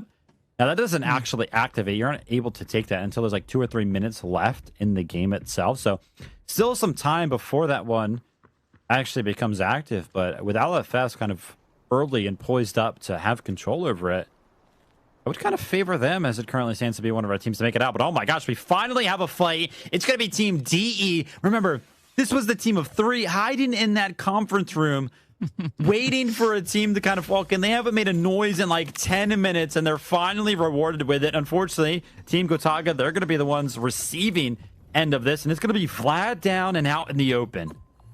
Oh, well, it does seem like the patience here from Dark Entity eventually starting to turn into something, as they are now up to 20 million in their total assets. Looking pretty decent on that front. It does seem like the meeting eventually getting to some kind of a conclusion here, as Vlad not going to be able to get picked up just yet. His squad mates keeping a very wide position there. Nox also kind of keeping his distance, right? I mean, we can't even see Nox on this minimap over on the side, but we do have Nox on that far southern position. Quick look back at how Vlad was popped. And there we got it. Quick reactions coming through from full rate here. But look at Nox. You can see him over on that right-hand side, just inching his way up, trying to creep into position, but it's very slow going here today. It was actually super funny. We were taking a look at the kill that came through from the side of DE. We took a look at a replay, then we came back to live, and I was like, whoa, did we freeze on the replay? No, it was just the player returned to the exact same spot that we just saw in the replay. So my mind got a little bit jumbled right there. I was like, what's going on? But our player's just not moving at all. Makes things a little bit tricky to kind of deal with. We do get an opportunity to take a look at the total assets, right? What the stash values are looking like in its entirety. Team DE all the way up to 21 million in it. Potentially Team LFS, again, so many layers to this map. Whether or not they have an actual angle onto Team Gotaga right there, don't think that they actually do. But again, this is a team that I kind of favored to make their way towards the extract on the southern side of the map. Again, we kind of saw that pop-up come through, that it was activated, but the extract actually activates, and then it's like another like 2 minutes before you're actually able to take it. So now we can see in the center of your screen, 1 minute until that one actually is able to be taken. And I'm not going to lie, if you would have asked me 5 minutes ago whether or not the switch would have been pulled for one of the pipeline extract on this map, I would have without a doubt said no. But somehow it is pulled. But take a look at this now. Team D are faced with a little bit of a struggle. They have to leave that room that they have been kind of caved up in for the past 10 minutes, and Team Gotaga are not happy about it. Remember, that's the team that they lost a member to these guys. So yeah, it's just a duo, but with the potential to go ahead and deny the rotate out, Team DE are not going to be feeling good about that one. Yeah, well, I mean, LFS, though, they are going to be feeling quite comfortable here. The only thing that they have to worry about at this point is sharks. That's the only thing trying to keep them from getting onto that extraction, as we do have just over 3 minutes left on the clock here. But it's going to be the fight now erupting between FLC and Alliance here. Both teams getting into a bit of a push. The emergency bells are ringing. You can see Easy just patiently awaiting the spray, but unfortunately not going to be able to walk away from that one in one piece. Now it's up to Grind to see if Alliance can still walk away with something in this round. And again, there's a big opportunity to try and capitalize. But LFS, though, having a very successful extraction. As you was talking about them earlier, saying that, you know, this is kind of the team to keep an eye on here. Is we're going to be putting our eggs in their basket, but, well, who's not going to be having anything left in their basket potentially could maybe be Dark Entities here. Yeah, but a third party actually come in, potentially the saving grace for the side of DE here. WLG have finally decided to join the fray. They're going to be the third party, picking up Maxa now. So unfortunately for the side of Team Gotaga, they are left in a similar situation as is Grind. Just a solo remaining now for two of our teams, with only two remaining full three-man rosters, FLC and WLG. What is actually going to happen? And by the way, that pipeline extract that is going off, right? One that was pulled, that switch. It's going off on the northeast side of the map, top right.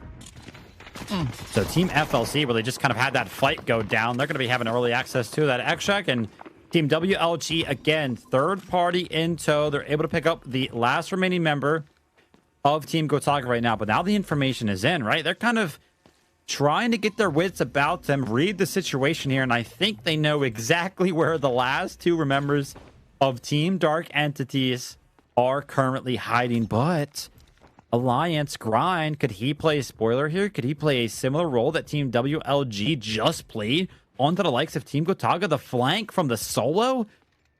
Gotta be careful.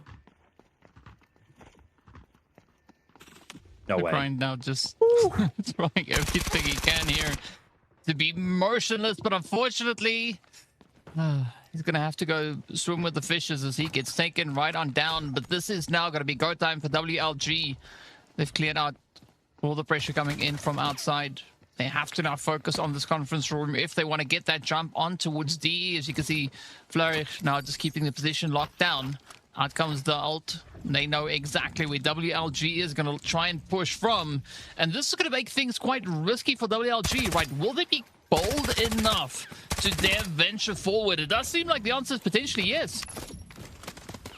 Still a lot of work to be done, but take a look at the timer. I mean, 40 seconds remaining for both these teams to kind of make something happen. It's going to be all about the kills here, but Scooby is tired of waiting. He jumps in, he takes out Ubishka, and now Fleric has it all to do, but on the back foot of healing, he's got nothing in the chamber. No bullets left in the magazine either. He stands up, he's ready to take on the world, but with no bullets left for him to kind of work with, he's going to be going down. That's going to be WLG picking up a plethora of kills, and whilst all of that was happening, FLC safely made their way over to the extract. Crazy as it is, Tide Prison, we have actually seen two full teams make it out of this map. FLS and FLC there make it out alive. That is going to be great for them in terms of all the loot that they are able to pick up on a map like Tide Prison. But again, we put a lot of value on the kills. I'm interested to kind of see which one of our teams was able to pick up the most.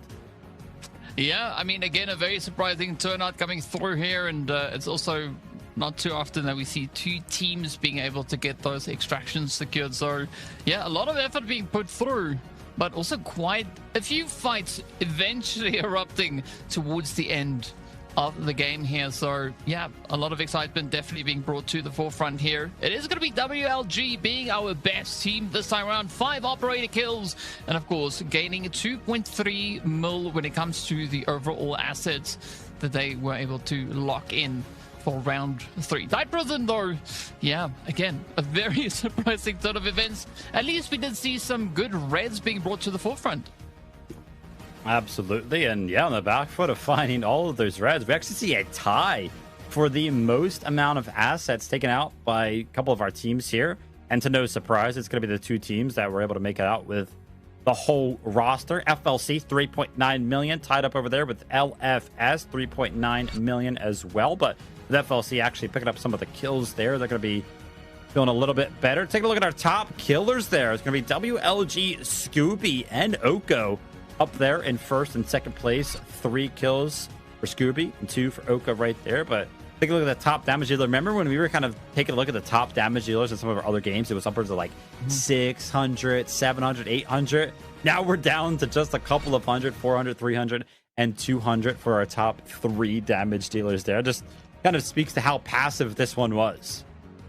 Yeah, definitely quite passive indeed. As you can see, even the assists, right? Only 1. That is it. That is the highest number that we've been able to see. But when it comes to the assets earned, this is where things take a slight bit of a turn. As you can see, Kobe walking away with that 1.7 mil. We can see Imperator picking up a 1.5, and of course Arco on a 1.4. But it is going to be Scooby doing the most here for WLG, walking away with 3 operator kills, a decent chunk of damage, as well as a little bit of assets, right? Just a little bit of assets being secured. 460k, it's not a lot in the grand scheme of things. Yeah, absolutely. But again, they're going to be feeling pretty good from the side of WLG, especially with them kind of finally joining the action towards the end of that one. As we do get a quick look at some of our socials down there, make sure you guys follow, download Delta Force every which way, any which way you want to, available on all platforms. But yeah, Tide Prison, it was a crazy one. This is exactly what we talked about, DK, right? Tide Prison kind of acts as this little moment for us to go ahead and relax before we jump into all the chaos of the Mandelbrick rounds on Space City. But on the back foot of the little bit of a break that we saw on Tide Prison, why don't we take a little bit of a short break before we do jump into all of those Mandelbrick rounds? We'll be right back.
Okay, so my name is Vladede and I'm the in-game leader of the God team, and I'm playing like mocking character like Gizmo or Toxic. Before playing Valorant, but I didn't took any more fun playing it, so I decided to try Delta Force because it was a new game and I fall in love on this game because it was like a dynamic tactical shooters, so everything that I love in FPS. Team and myself, we improved a lot. We played a lot of the game and started to play scrims to improve, and we won 2 EU championships together. I think the big difference between us and the other teams, like our experience, we're all former professional players. It's a long time, so that's the big difference, and that will make us win, I'm pretty sure. So what I'm the most proud of my team is like we are friends first of all, and so we are always taking fun and improving our gameplay in the good atmosphere, and everyone has a good experience. We can speak about everything. So one of my best chaos moments, it was during the final of one of the EU championship. It was the second Mandelbrick, like, you know, every team was running on the Mandel, you know, completely chaos with smoke, Molotov, and we managed to win through this chaos and the communication on TeamSpeak. It was totally a mess. every time you play Data Force, when you know you get pushed by Nox ultimate or third team, you get your heart pumping really hard. Or in Esports mode, it's when you are defending the Mandel, and because every team are trying to eat you, and kill you, it's a really hard, intense moment. So if you are a new player, I advise you to start to play the game. More you play the game, more you will enjoy, and you will. And I advise you to find teammates on Discord, community Discord. There is a lot of players, and try to find some friends and improve your game. Try to play in team, and then maybe when you think you have a success enough level, you can try to come in esport mode. To test your team.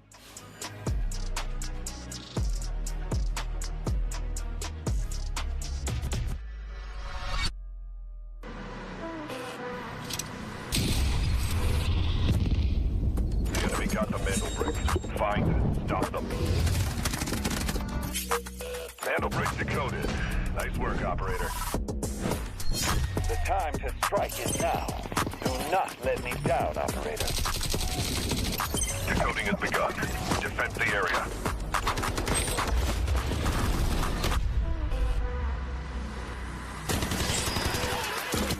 Is about to take the first in the brick of the tournament. And they're going to do it. What goes around, comes around. Oh, not gonna do very much. Though. You get barrel stuff. Skitey is getting aggressive. See what I did there? You ain't seen nothing yet. That knocked them off their feet. There we go. There it is.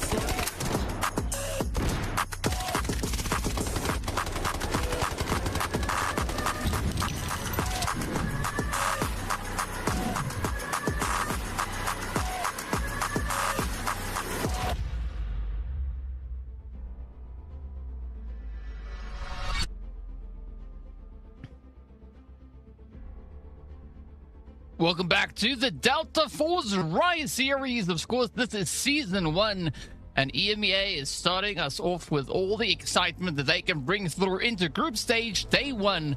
And so far, Vivid, it has been an exciting and interesting day from what we've had coming through on Zero Dam. We had a lot of that Brakkesh action. Of course, we just wrapped up Tight Prison before sending our way over into none other than Space City. And this is where a lot of that pressure is going to be coming through, especially looking at the leaderboard. Absolutely. Still, that column of mana bricks is empty, and this is why we are very, very excited to jump over to game number 4 and feature a mana brick in every single one of our last remaining maps. But for Team Dark Entities, and actually, listen, I'm taking a look at the kill point column right now. A 4-way tie, 7 points for 4 of our teams. So the difference maker right now for a lot of our teams just being how much loot they have essentially been able to stack up. Dark Entities are going to be in first place right now, specifically when it comes down to those squad points with 16. FLC not too far behind with just 15. But remember, anything can change, right? LFS down there in 6th place. Doesn't matter how many squad points you have. If you were the team to go ahead and decode a mana brick and nobody else has a mana brick decoded, you're in first place, because mana bricks are the highest value scoring metric that we have here on the Rise series. So keep a close eye on which one of our 6 teams are going to be able to decode the mana bricks as they start to come into play.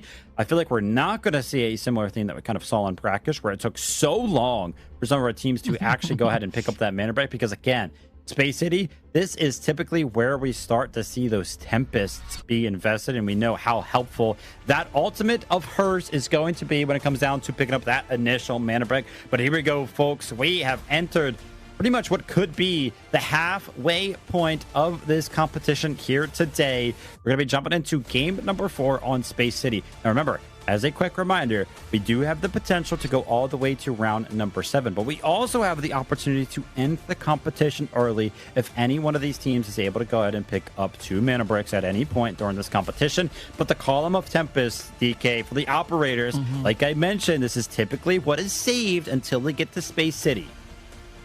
Yeah, I mean, we are going to be seeing a lot of that Tempest play coming through, and I'm also expecting quite a bit of Luna maybe to come in, as well as Stinger, depending on what the strategy is that the teams are going to be looking to opt for. But yeah, Tempest definitely is going to be that big meta setup into our Space City rounds. And this is where they need to be very careful and cautious as to how they do it, right? Because we could potentially have 3, if not 4, space cities making their way in, but you only have 2 usage for that Tempest, right? So you're gonna have to be very, very tactful as to how you look to utilize that. But of course, speaking about our spawn predictions, again, we do see 2 squads already getting those T1 spawns in the previous round back in Died Prison.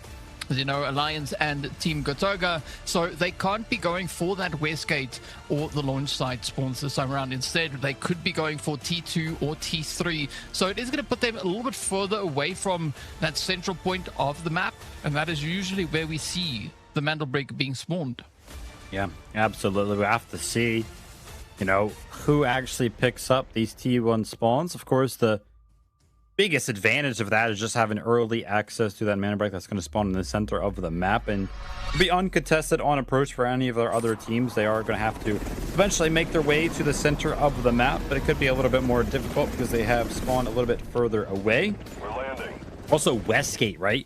That T1 spawn, it is, you know, denoted as a T1 spawn, and you can run directly to the Mandelbrick very, very fast. But we have seen multiple times, whichever one of our teams spawns over by the dormitory area actually has the opportunity to kind of deny access to that Westgate with a plethora of utilities. So we'll have to see if one of those types of strategies kind of makes its way to the big stage here today. It'll be interesting to also kind of see if our teams start to invest some of those weapons we have seen picked up out of the airdrops, right? Barrett 50 cal, and the other teams kind of bring that in. When are we going to start seeing some of our teams, you know, invest into that gold armor, those gold helmets?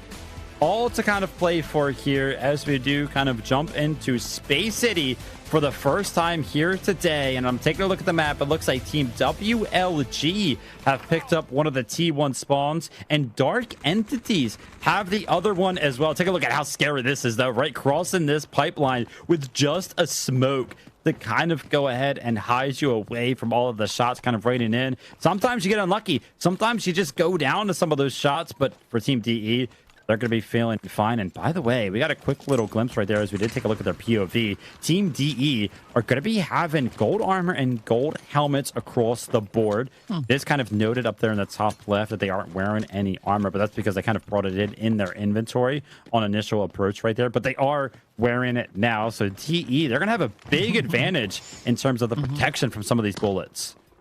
Yeah, especially seeing that there's a lot more of those gold rounds coming into play this time around. But as we know, stepping onto Space City, it's not about being the first team to get your hands on that Mandelbrick, right? It's more about creating enough of a hand of capital to survive that next squad as the pushes continue to evolve. And DE, though, they've got a beautiful setup here, just primed and ready to go as they are looking to see if anybody's going to dare venture forward. And surprising enough, only 3 of our teams actually opting for that Tempest start, right? So this could be a great opportunity for FLC, Gotaga, as well as the players going through from LFS to get some early plays with regards to that Mandelbrick.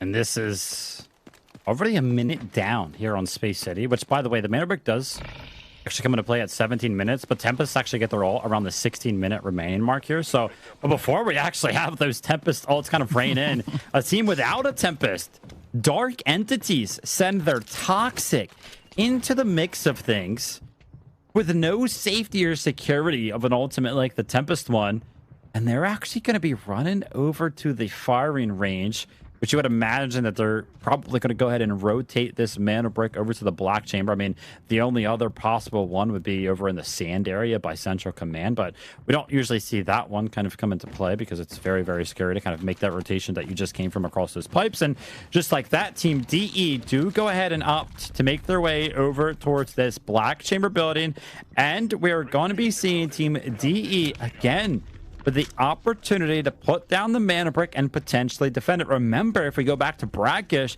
they were also the team that had that initial Mandelbrick. They were kind of poised to defend it, but after all of the teams kind of got into the mix, they unfortunately went down. So what can DE do this time around? Yeah, that's going to be the big question. Hopefully, they are going to be opting for a little bit more of a defensive position. I mean, they do have that Morse operate to use. They do have Allure as well, so I'm expecting to see quite a bit of that incendiary being utilized to help defend at least the decode station. So it's all going to be up to the rest of the lobby as to how they're going to look to rush on forward. As only one team is pretty much trying to focus in onto it here. As you can see, WLG moving up, but Alliance and FLC getting into a bit of an altercation. Yeah, I mean, Alliance just kind of waiting in the wings here on the receiving end of this zip line, and FLC unfortunately did not have the information required to kind of see that they were over here. I mean, Team Alliance just did such a good job of just hiding and waiting, and as soon as the audio cue comes in that somebody is on the zip line, they peek out, and it is easy shots and an easy pickup for Team Alliance. That is a great little counter strategy to prevent some of the rotations from coming in.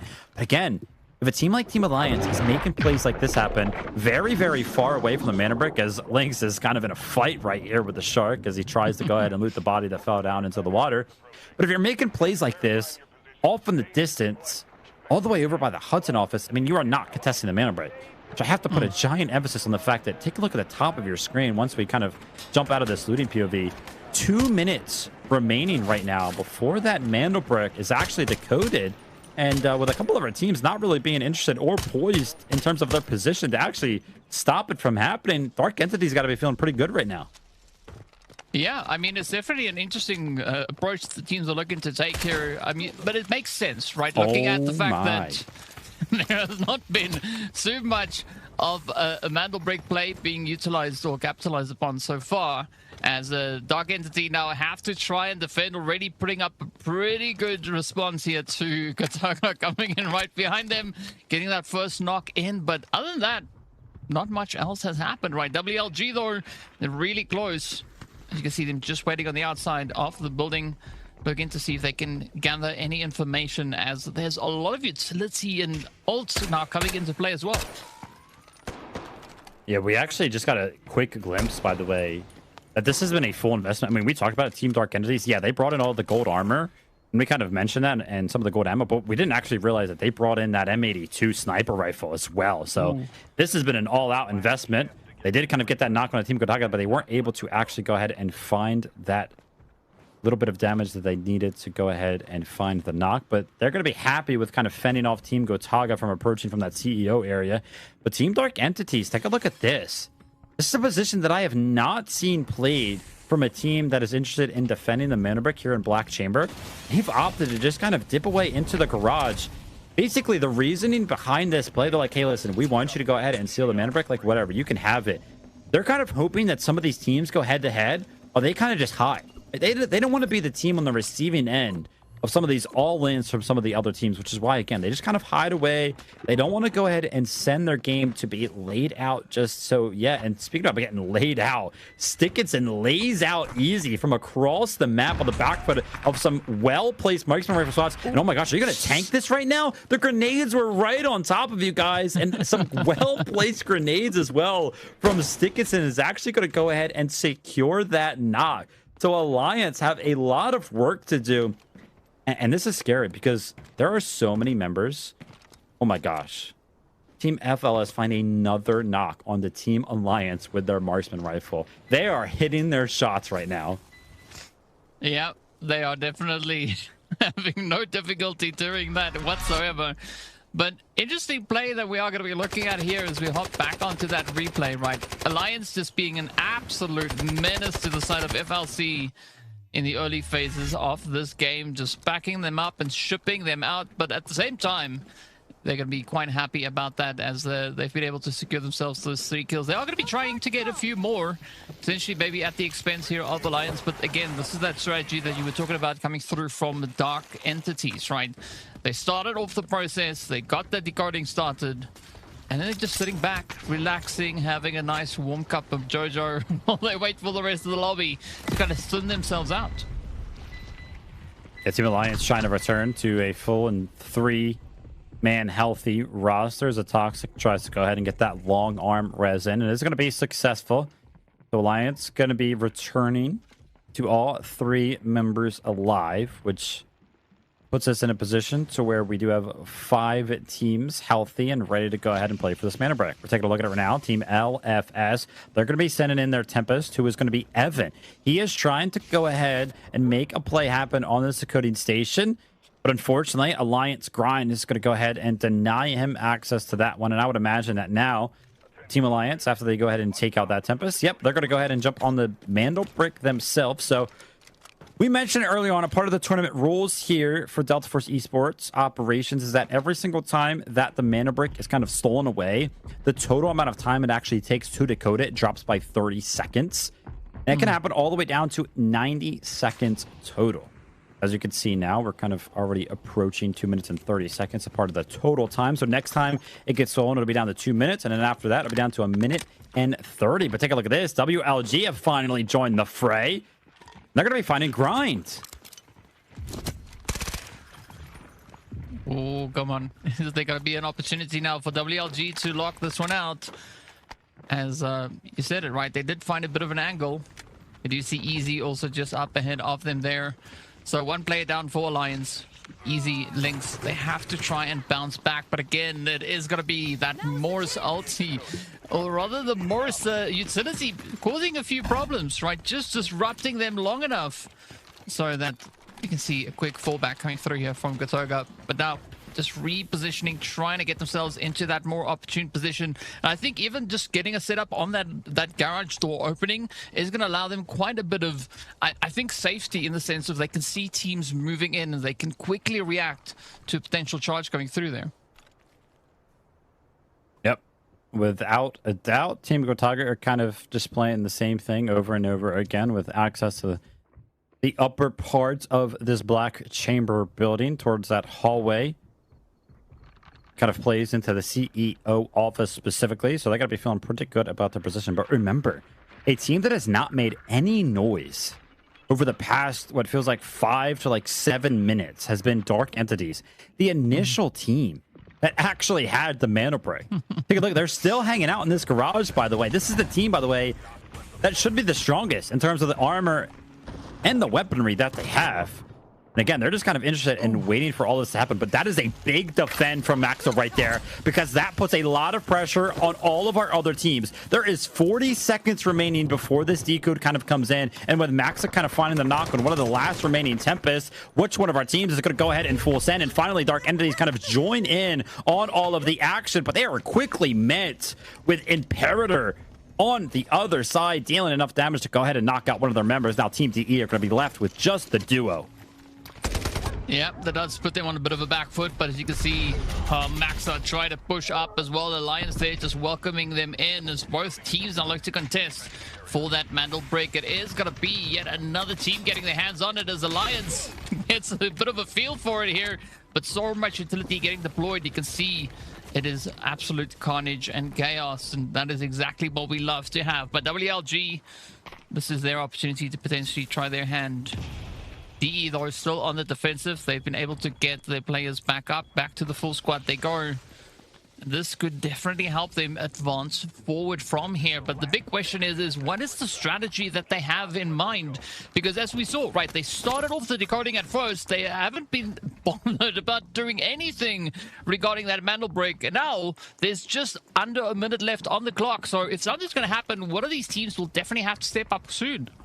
Yeah, Team Alliance currently having possession of the Mandelbrick, but they only have 2 members. But they are 2 very good operators to defend. Take a look at this. Aluru and Shepard is going to be the duo here, as kind of off in the distance we see DE. They jump down, and they're going to be meeting up with WLG, but it's going to be Fulray who picks up 2. So unfortunately for Team WLG, they're left with just 1 member remaining. But take a look at this. Scooby is going to be picking up the body, what feels like in the open. And whilst all the chaos is happening, the push comes in from LFS. They're trying to make something happen, but so is Easy. So is Team Alliance. He's laying on the Mandelbrick with 10 seconds remaining. If he just hides away, if he denies this initial steal, I think Team Alliance could take it. But no, the awareness from Team LFS, they actually see Easy amongst all the chaos, and in the smoke, they take out the team that had current control over the Mandelbrick, and now Team Alliance is going to be full wiped from this competition in game number 4. Absolute chaos coming in, and I'm absolutely loving it. It's LFS now are going to be the next team, just patiently awaiting that decode. You can see Gotaga trying to set out a bit of a defensive Oh my angle here. gosh. Beautiful plays coming through from Nox. Gets the first play. Scooby now there to lend a bit of a helping hand. Quickly picking up his teammate, trying to get the heck out of dodge. But this is now LFS trying to close the door there, trying to find a bit of an opportunity, an angle to fortify. As, well, they're on the defensive, right? They can just sit back and relax and see if Gotaga are going to dare venture up to that Mandelbrick next.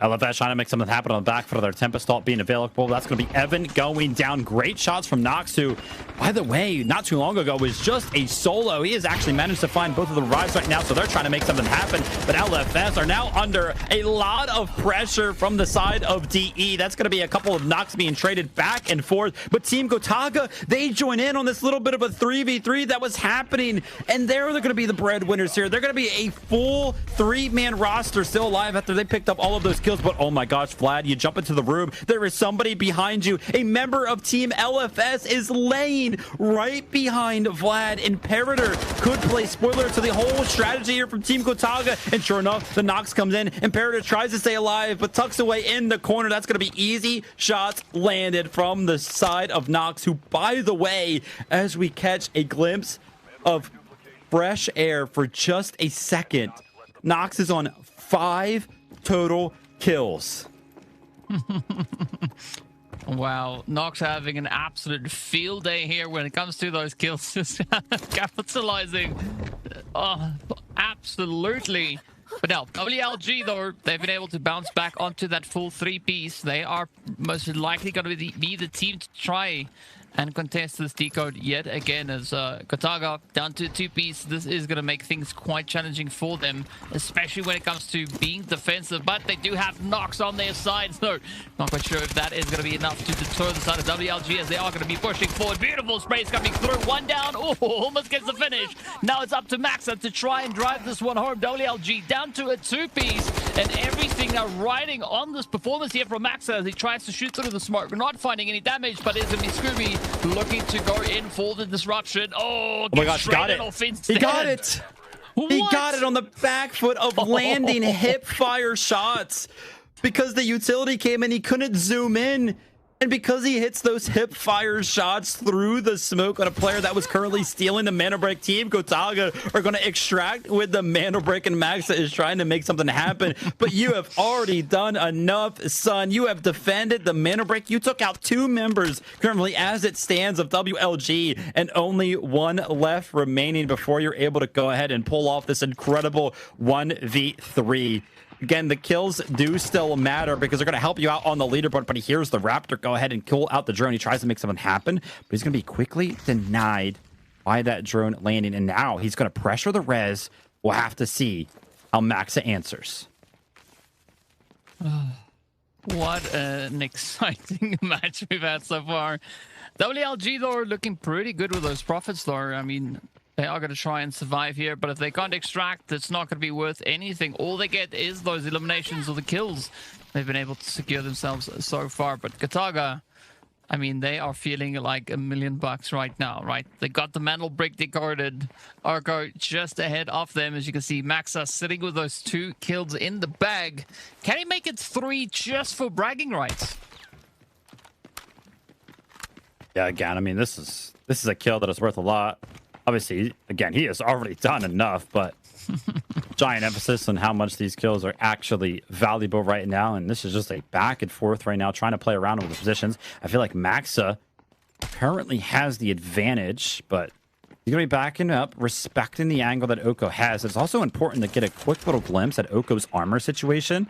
No helmet and a vest that is all but broken. Just a sliver of durability left, as you can see in the bottom of your screen. So if Maxa lands some shots, it's going to be a pretty quick kill. And that it is. Maxa in a 1v3 situation up against WLG. Not only does he defend the Mandelbrick, not only does he take out 2 on initial approach, but when it comes down to the 1v1 and kind of shifting around, playing the angles, he wins this one out as well. Team Gotaga, listen, a couple of the members might have been sitting back, relaxing, and watching Maxa do all of the work towards the end of the things, but they did so much as a team throughout the 18 minutes on Space City to make this one actually possible.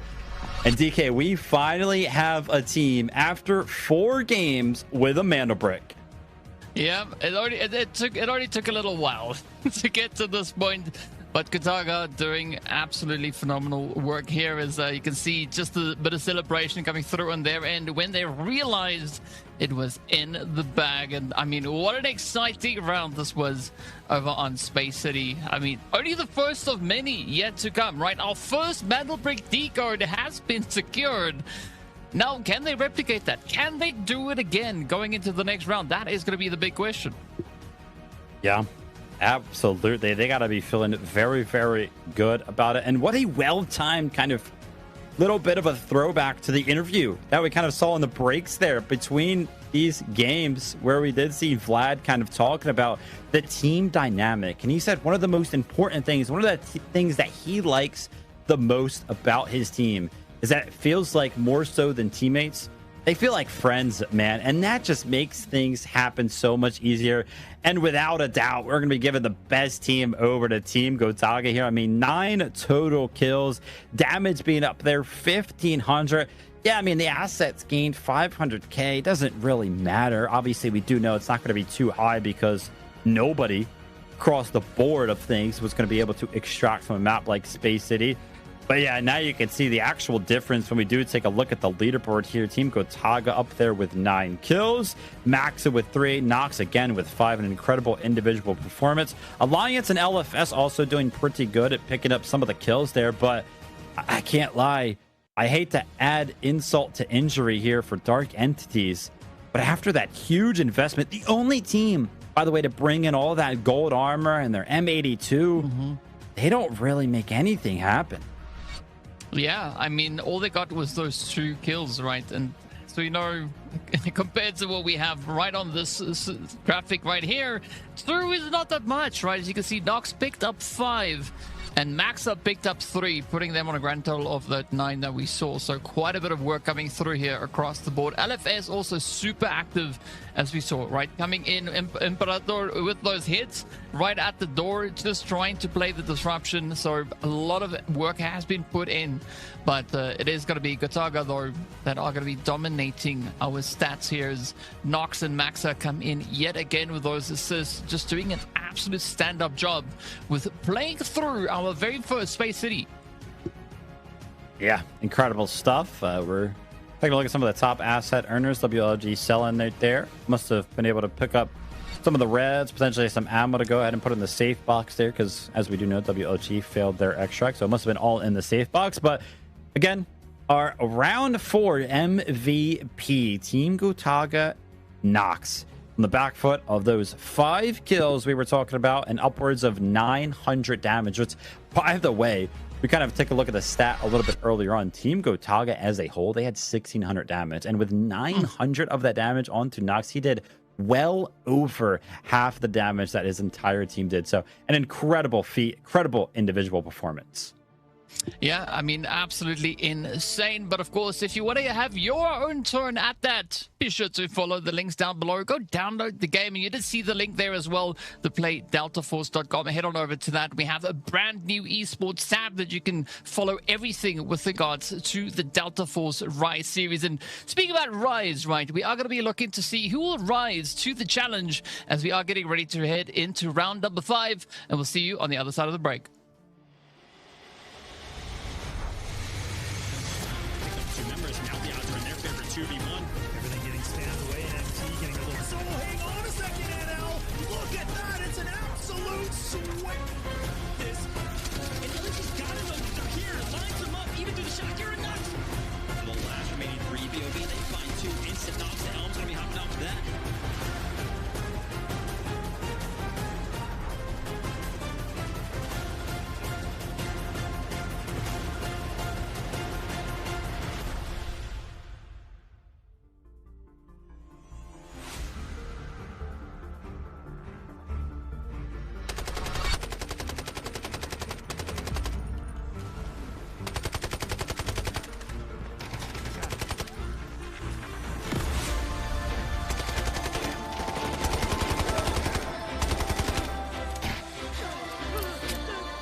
I'll get you out of here.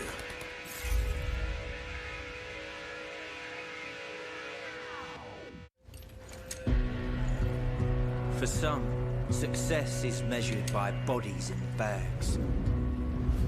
Maybe that suits them. But to me, it's measured in hearts that keep beating.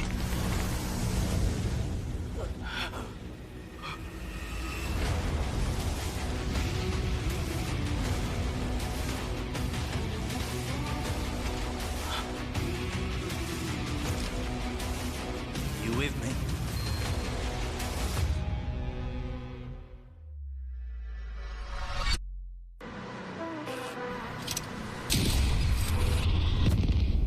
The enemy got the Mandelbrick. Find it. Stop them. Mandelbrick decoded. Nice work, operator. The time to strike is now. Do not let me down, operator. Decoding has begun. Defend the area.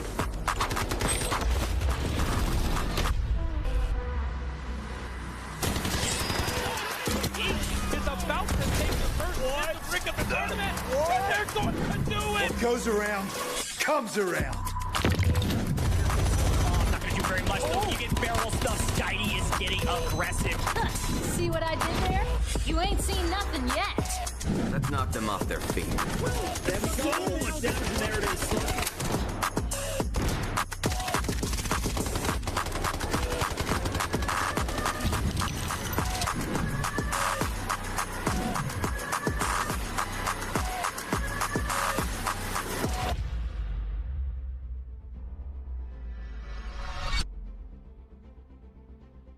Welcome back. First day of the Delta Rise series. It's season 1 and so much excitement already coming through as we saw our very first Mandelbrick decode happening in round 4. So we're now getting ready to take our next step into round number 5. Looking to see who's going to be the next team, and Gotaga definitely being the team to set the pace here as they've got that first Mandelbrick in the bag, taking them all the way up to 24 squad points. Yeah, absolutely. It's going to be great for them, man. It's going to not only obviously secure them so many points because they were able to pick up so many kills. Of course, they're going to be towards the top of the leaderboard now that they do have that mana break. But you also got to imagine with the way that this competition has pretty much gone throughout the day, it's also probably going to secure them a spot at least towards the top of the leaderboard, even when the competition ends, which is going to do great things in terms of how many points they're able to pick up for the group stage, specifically just here in match number 1, as we do take a look at Group A and Group B, kind of go head to head.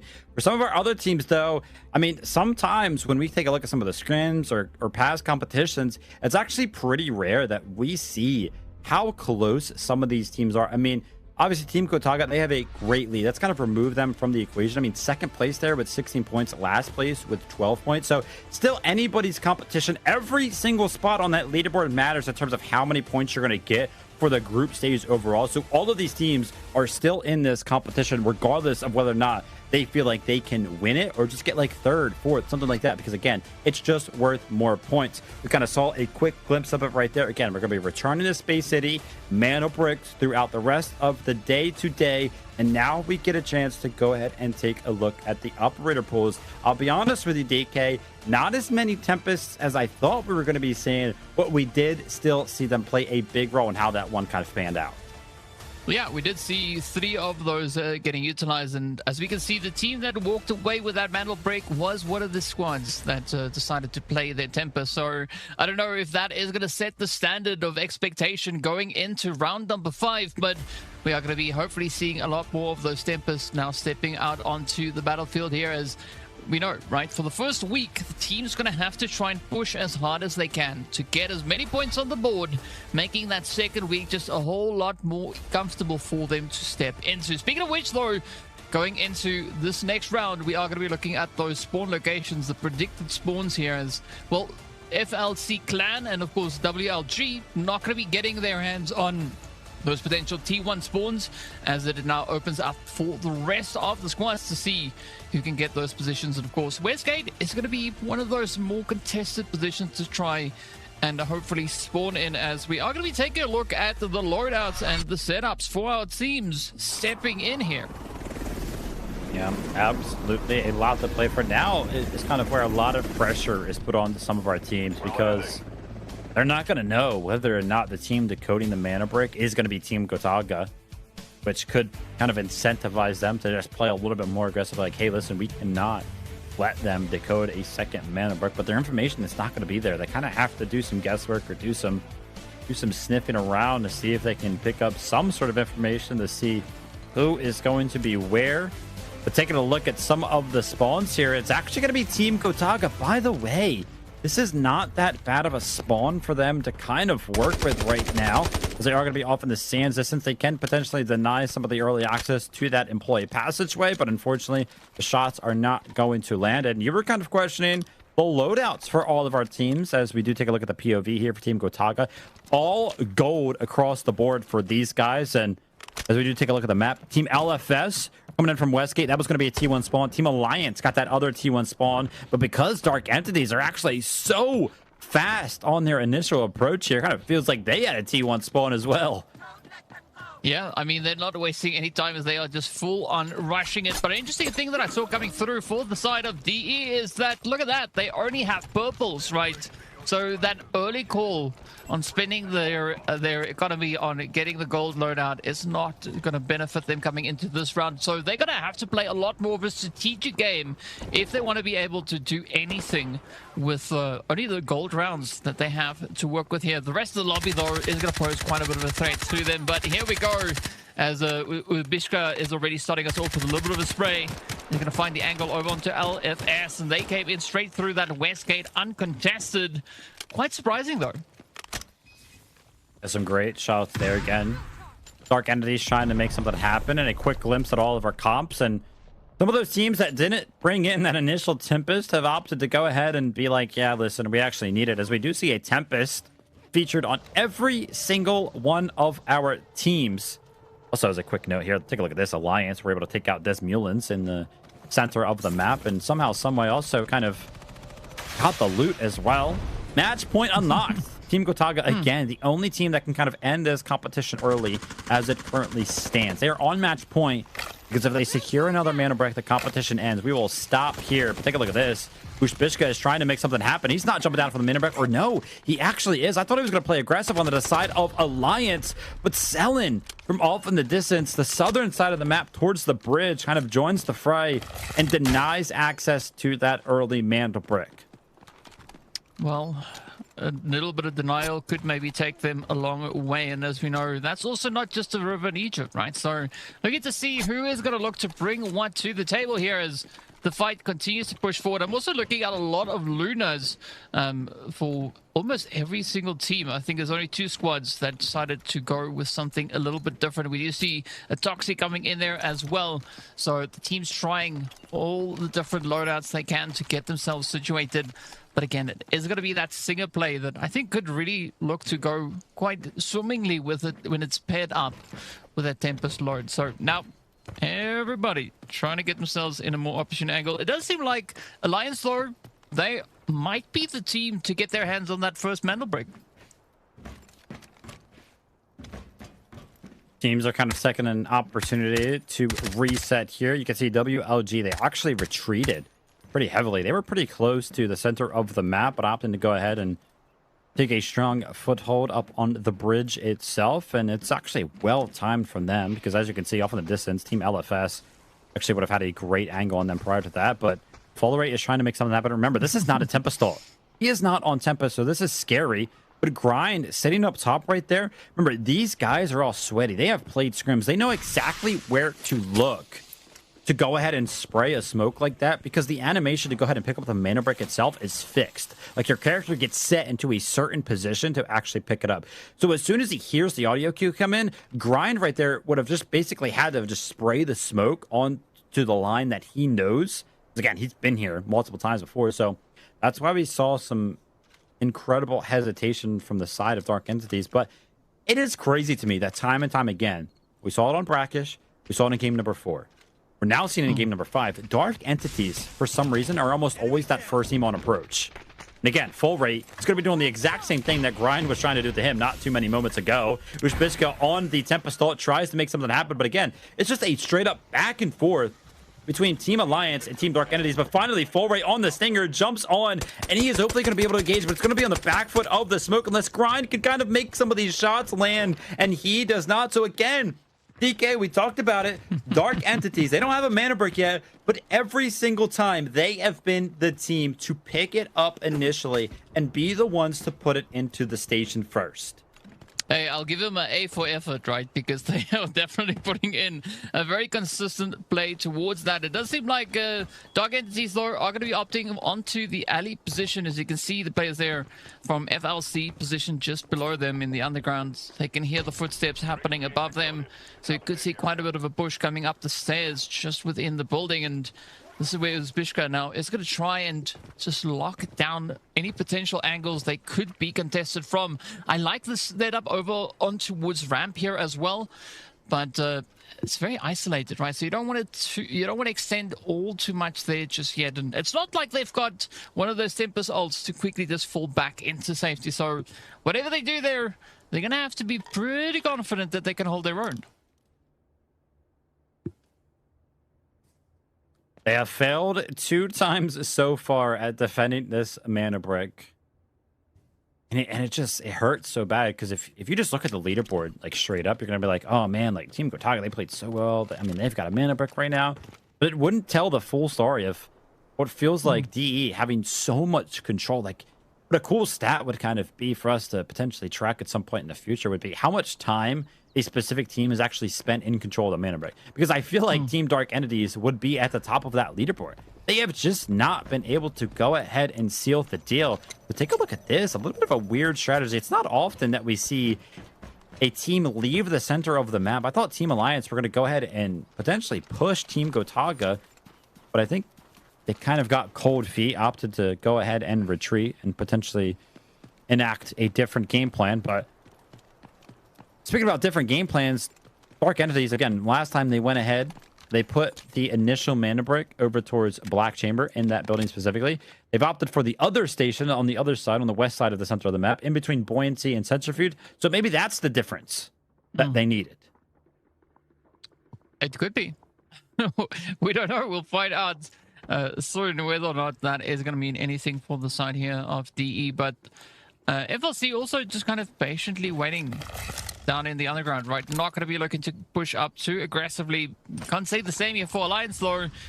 But they got to watch out for WLG just up above them. And full rate keeping a very close eye on the ramp.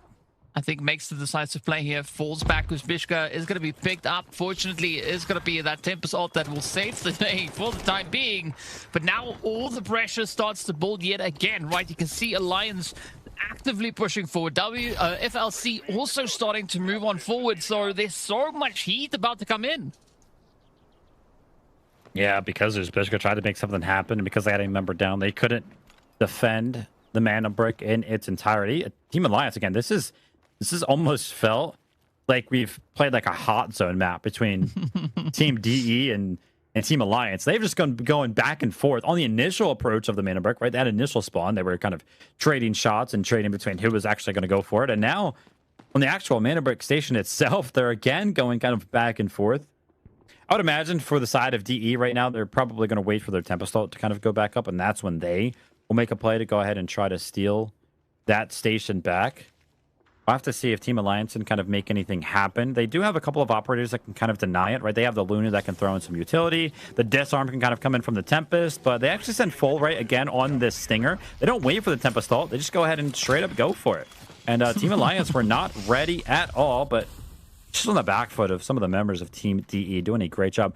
By the way, I think we should take a quick moment to mention, I don't know how Team Alliance are standing in the middle of the map and not getting shot. Okay, as I was actually about to say that, Grind just gets his shot in the back. There are so many angles on the map of Space City that has sight lines on the center of the map, specifically where these guys are standing. I mean, speak about, central command building. There's nobody over there. We know that.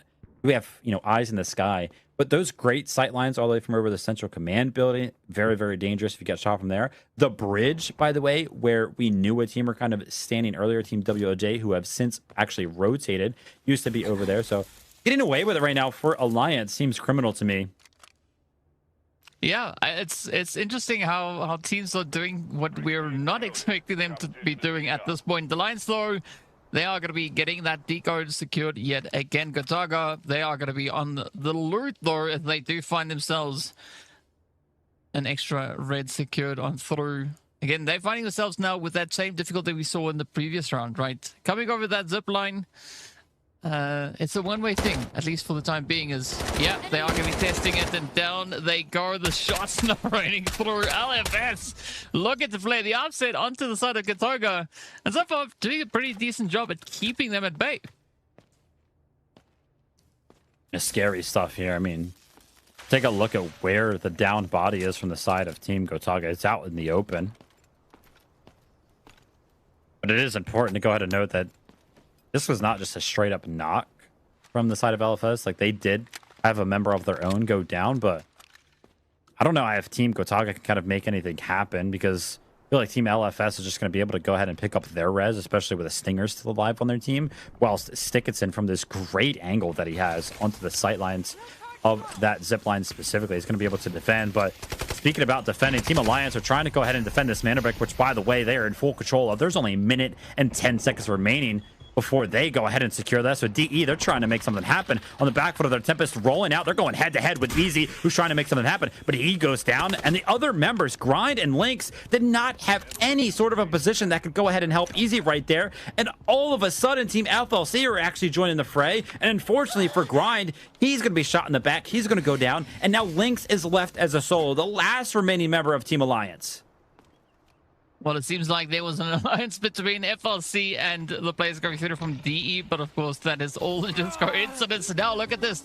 WLG stepping up for the steals. They do get their hands on that. A quick play coming through as they secure themselves that decode. Now with just under 2 minutes on the decode, a lot of pressure is going to continue to build up here as Grind currently is down. Lynx trying frantically to see if there is going to be a good pathing to get himself over onto his teammates, bring them back up to at least a duo. But again, you've got to watch that ramp, right? We did see DE move down there. LFS also just ahead of them, and it is going to be FLC sneaking up behind Alliance. So whatever Lynx is going to look to do, he needs to act super quickly.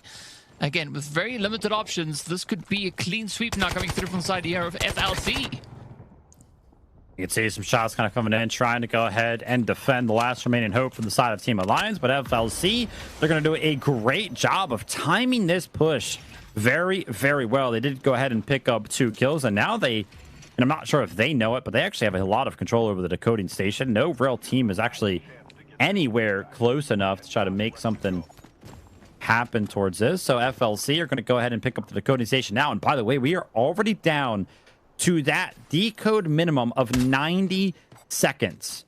So pressure is going to be on for a lot of our teams.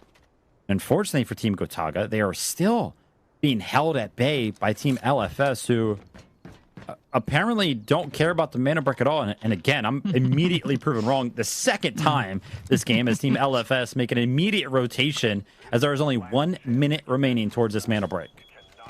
I see a little bit of pattern of power starting to develop over here, but every time you want something to happen, say that you've not seen it happen yet, and then magically the team seem to just swing into action. But interesting play that we also saw happening here was the side of Dark Entities, right? They wrapped around entirely, right? They went out over towards that western side, wrapped around the north, now coming in, looking to contest yet again. But look at this, LFS though, coming in with a bit of cleanup as they do find the sprays. FLC, ooh, also quick on the reaction, quick on the trigger, and a fair trade on either side. FLC though, 20 seconds left on the clock. Can they lock it in? Can they walk away with that successful decode? WLG though are going to try everything they can do to disrupt that, and now they can target FLC to see can they wrap them up and shut them out of here. Yeah, FLC left with just 1 member remaining. I'll have to see if Team Gotaga ever joins the fray here. Again, they're going to be just a duo because they did lose that 3rd member, but again, this is where we have to question. I hate to pick on one specific team with the same point over and over again, but Dark Entities, they've kind of taken a similar approach again. They're happy with just sitting over in the middle of the map, kind of not really playing for the break. Again, they were the team on this initially. As soon as they lose that first one, they kind of just like leave and play for something completely different. As now we're going to be seeing Team LFS in full control, and that's on the back of their Stinger just kind of jumping on to the Mandelbrick. And I love to go ahead and make it very, very important to note that when specifically we see like a Stinger or basically anybody other than the Tempest ult secure the Mandelbrick, that means in terms of defending it, obviously we know at some point some of the other teams are going to use their Tempest, but Team LFS, because they didn't use their Tempest ult to actually pick up the station itself, they can now use their Tempest ult to defend the next Tempest ult that kind of comes in. So it essentially cancels out, and they're left with a great opportunity to go ahead and secure the Mandelbrick in its entirety as a result. Yeah, I mean, it's always interesting to see the different strategies that our teams can look to come up with here, but it does seem like Gotaga finally have the opportunity to get a lot closer onto the Mandelbrick decoding station here, is that they've been allowed passage to cross over that bridge. FLC gonna be just up ahead down to that solo. Not quite sure if anything is going to happen for them, but it is going to be DE also trying their hand at that decode, as they are going to be pushing up aggressively. LFS rather going to be trying to make something happen. So far, good defense. The decode just few seconds away, and this is DE frantically trying to see if they can get in there and get their hands on it. And it's quite a bit of contentious play coming through, but DE do manage to succeed in changing hands with that decode station yet again. And well, it doesn't seem like anybody is going to be initially trying to contest them. FLC, though, just having their players getting whittled down to a potential solo here, unless something magical can happen on their end. WLG also left with just their more, so it does limit the options available to them here. Yeah, I mean, look at this. Team DE, they joined the fray. They're ones in full control of the Mandelbrick, 1 minute remaining, and they're actually the only 3-man roster still left alive, which, by the way, I question whether or not we were going to see Team Gotaga trying to join the fray that was kind of happening with just a duo. They were actually the ones that took out Team LFS amongst all of the action that was happening. But now Team DE, they're trying to make something happen here. They have to defend this Mandelbrick, or else nobody is going to be able to pick up this Mandelbrick here in game number 5, because there is only a 30-second difference between game clock and the decoding clock, which, by the way, we are down to just 30 seconds, and it looks like Dark Entities could potentially go ahead and successfully defend this, but they're under approach from multiple different directions. Who are they going to invest in? As, oh my gosh, Fulbright is able to be picked up. That's going to be Maxa finding this angle, and now Team DE are going to be left with 2 members remaining to try to go ahead and defend this. Is the utility going to be allowed? But take a look at this. A little bit of an assist from Saloa. A completely different team is kind of helping DEL, but Maxa is able to jump on. How do they let him cross? The shot comes in, but it fails. It does not find its way into the little bit of a cubby hole, and as a result, Team Gotaga are going to deny Team DE from capturing our Mandelbrick. No, scratch that. They're going to deny any team from picking up the Mandelbrick here in game number 5. Wow, absolute insane tactic. And now DE, there's not much left for them to do, right? The match is going to end right now. And yeah, it's just down to whatever value they were able to find in this past round to see how that contributes to the overall standings. But Gotaga, the only team currently in possession of a Mandelbrick, and that's the way it will be, for at least for this round that we just saw being wrapped up. And you actually saw it, a quick moment there. I mean, there was so much stuff happening, so much to kind of pay attention to on the screen, but I caught a quick glimpse of it when Team Gotaga successfully jumped onto that decoding station and stole it. Even though they knew the timer had ran out, they didn't have enough time to go ahead and secure it for themselves, the denial was enough for them to go ahead and net a reaction. I saw fist bumps in the air. They were cheering, they were yelling, because we're actually approaching a very, very nuanced kind of approach to this competition. I'm going to hold my thought. I'm going to go ahead and note DE, the best team here on Space City in round number 5, 4 kills, 1,600 damage. Again, they were constantly in all of the action, so no surprise there. But Team Gotaga, they feel so good about that because they kind of have 2 win conditions now.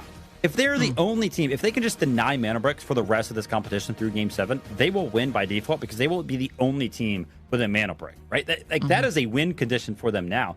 Of course, they can go ahead and pick up a second Mandelbrick at some point as well, but yeah, they just got to feel so good about that because the less teams that actually have a Mandelbrick to go ahead and tie them in that category, the better chances that they are going to be having at winning this competition. The top killers, though, DK, break it down.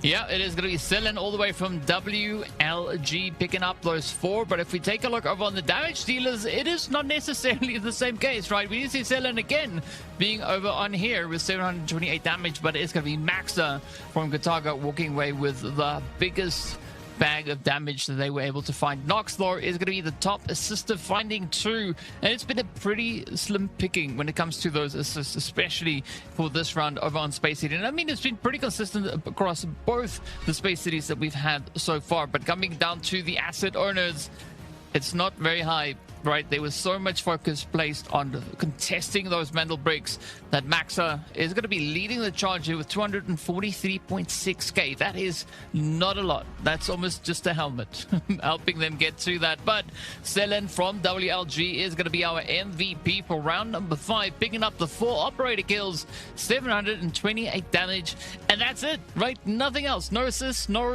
assets gained. Not a single cent going in their direction other than that. So it just shows you where the focus was in this past round. Just predominantly trying to get those heads secured and doing everything they can to get their hands on the Mandelbrick.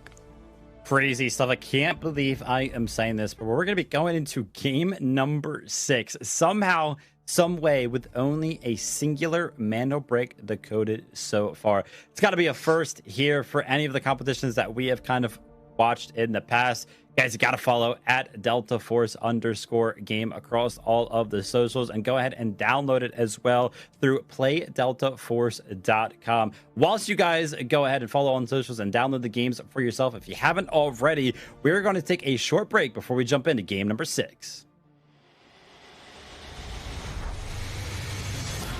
Two members, now the odds are in their favor, 2v1. Everything getting spammed away, and MT getting a little... So hang on a second, NL! Look at that! It's an absolute sweat! This... And LG's got him over here, lines him up, even through the shot, you're nuts! For the last remaining 3 BOV, they find 2 instant knocks. The Elm's gonna be hopping off that.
Smoke hands over Asera. The situation's reaching a breaking point.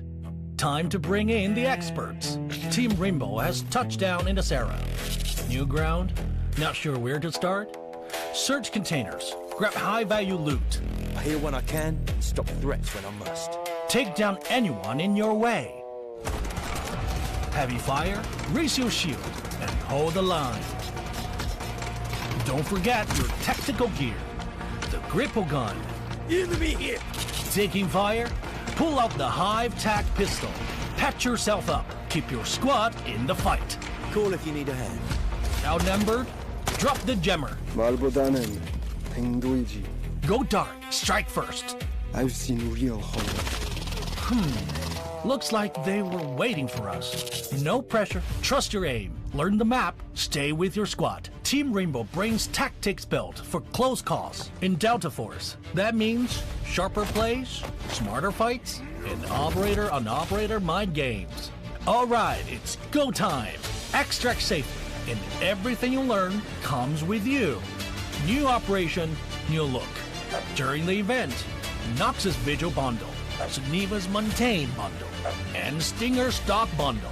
Pick any 2 of the 3 operator bundles for free. More collab rewards are waiting. Open an Alpha pack and try your luck. In Asera, the right weapon can turn the tide. Black Eyes, one of Rainbow Six Siege's most iconic weapon appearances, gets a new Delta Force take. Complete event missions and choose one of 2 Black Eyes collab bundles for free. Join the event to claim the MP5 submachine gun Black Eyes, plus more rewards. Wait, what's this? Team Rainbow left something behind in Asera? A collectible drone you can deploy. Deploy it and see what you can uncover. July 10th to July 23rd, play to earn the K437 assault rifle Domineering. Looks like we're fully loaded for this operation. That's the full rundown on the Delta Force Rainbow Six Siege collaboration. Remember the rules: sharp aim, map knowledge, and teamwork. The mission: bridge in, extract out.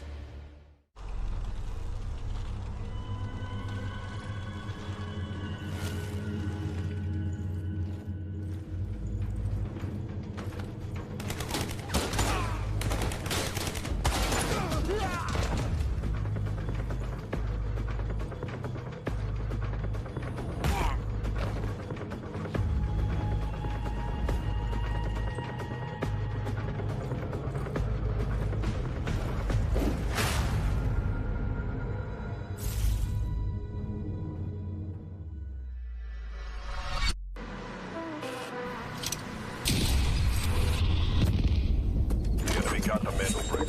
Find it. Stop them. Mandelbrick decoded. Nice work, operator. The time to strike is now. Do not let me down, operator. Decoding has begun. Defend the area.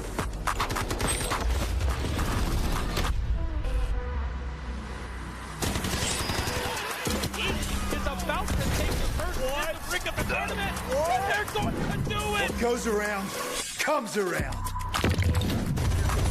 not gonna do very much though. You get barrel stuff. Skydie is getting aggressive.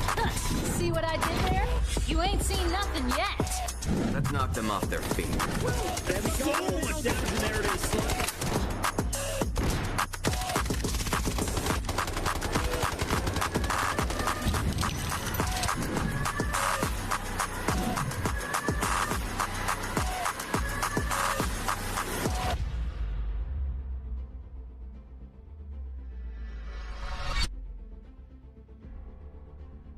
If you're just joining in on the Delta Force Rise Series Day 1, we are about to hit round 6.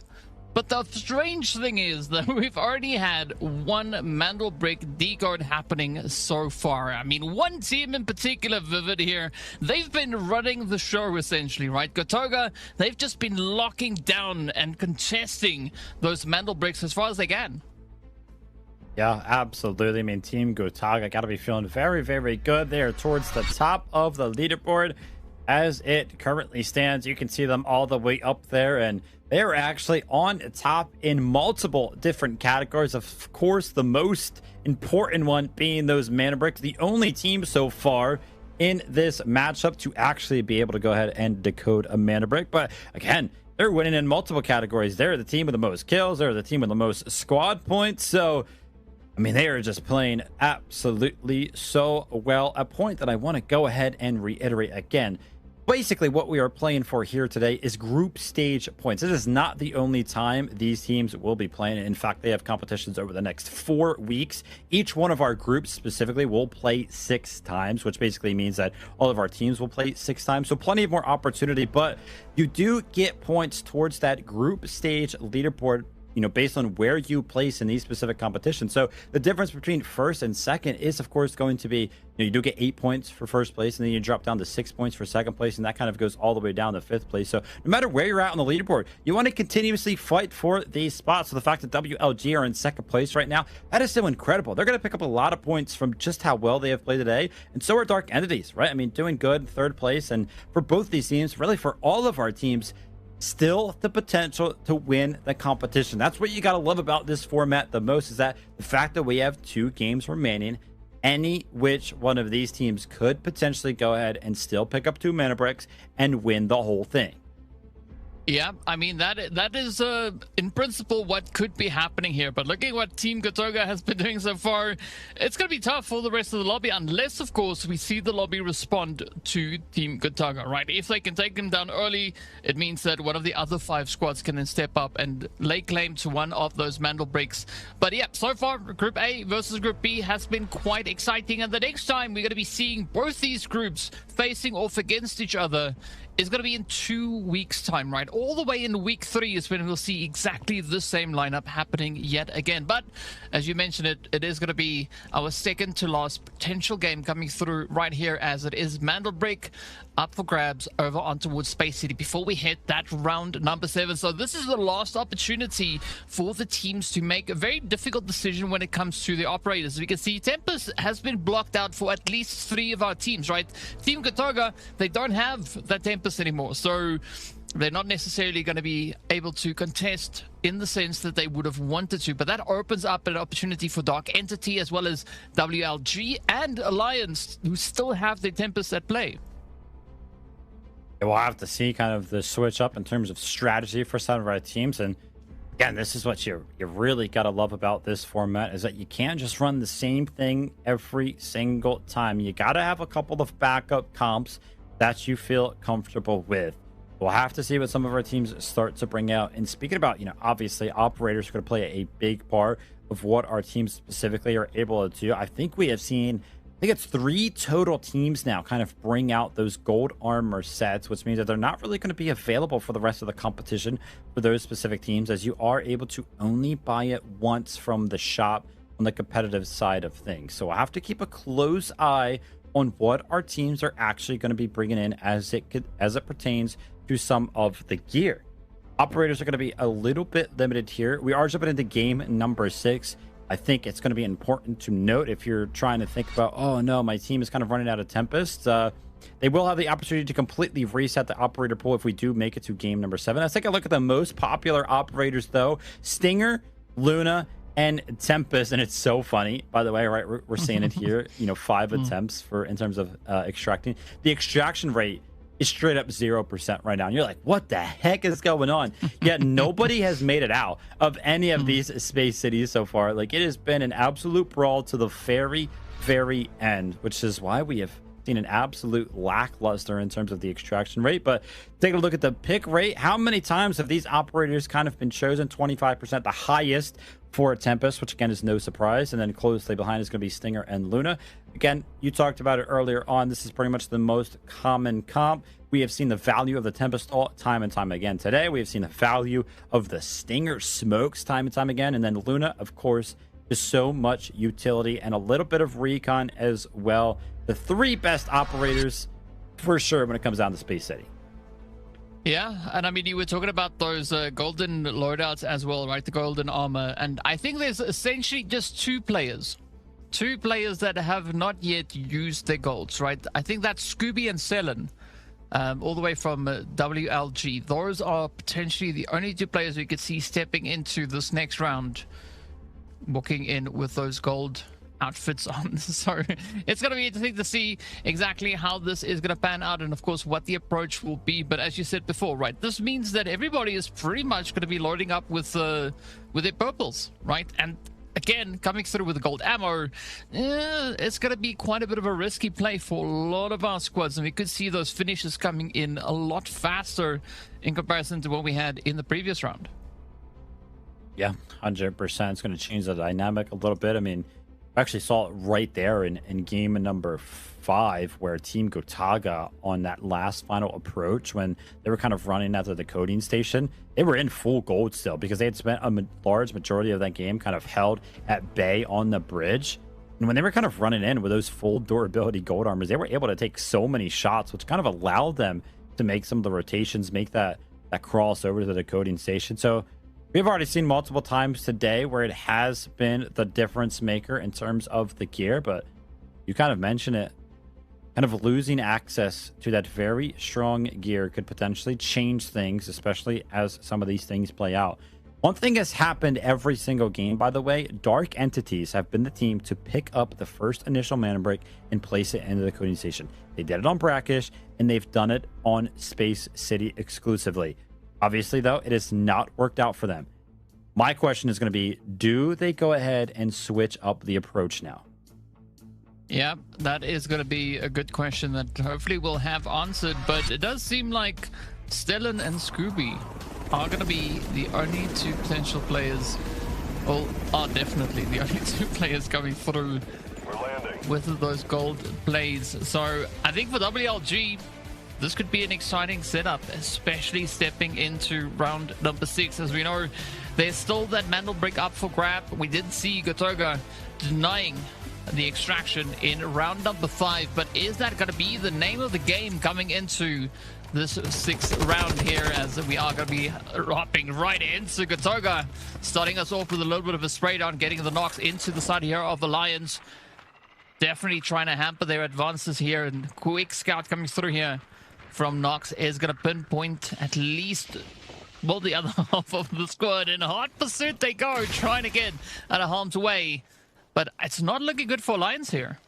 Yeah, it's not going to be very easy for them. You can see they ran all the way back into this corner with not a lot of area to kind of actually work with, especially when you have the utility from Team Gotaga kind of raining in from above. That's going to be a Molotov landing, but Team Gotaga, they actually got one of those T1 spawns. They could have opted just go ahead and take Employee Passage 2 directly into the middle and have early access to the Mandelbrick, but instead they turn around, they go ahead and opt this fight, they catch Alliance off guard, and now they're in an opportunity to go ahead and win this thing out 3v2. That being said, it's not easy, because Alliance are up on top of these rocks, and it's very, very hard for any team to kind of push this because there's so many angles to deal with. And yeah, Lynx is finding one of those angles that I talked about. That's going to be Maxa on the receiving end of things. Folks, this is a team in first place, Team Gotaga, and this could be the first time that we see them potentially go ahead and make a mistake. Easy and Lynx are trying to keep things alive for the side of Alliance, but oh my gosh, some great shots is going to land onto Vlad. Can he receive any sort of a support? And he does. Finally, Nox finds the angle necessary, and we're left with a 1v1 situation, but Lynx has access to the res.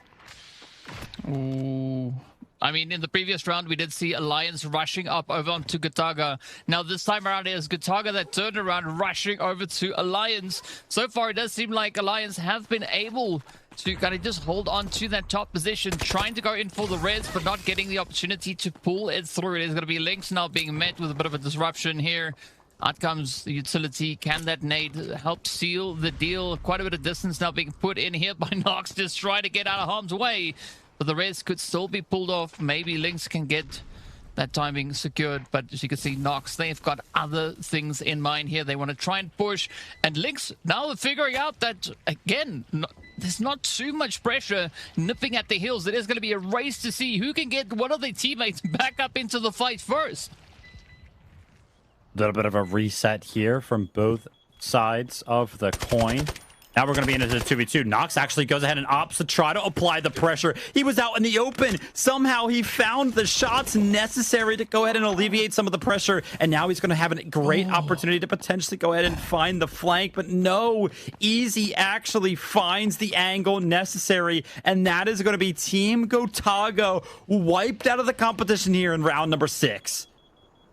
And this is exactly what the lobby needs to get their hands on that Mandelbrick and actually manage to decode it successfully, as we are going to be seeing teams now starting to line up, as WLG is going to be the first one. Scooby going in to try and grab that Mandelbrick. Where are they going to decide to go with it, as they do have 5 minutes on the clock to get it somewhere safe and secure? It does seem like they are going to be opting potentially for that same alleyway that we've been looking at in the previous round as well.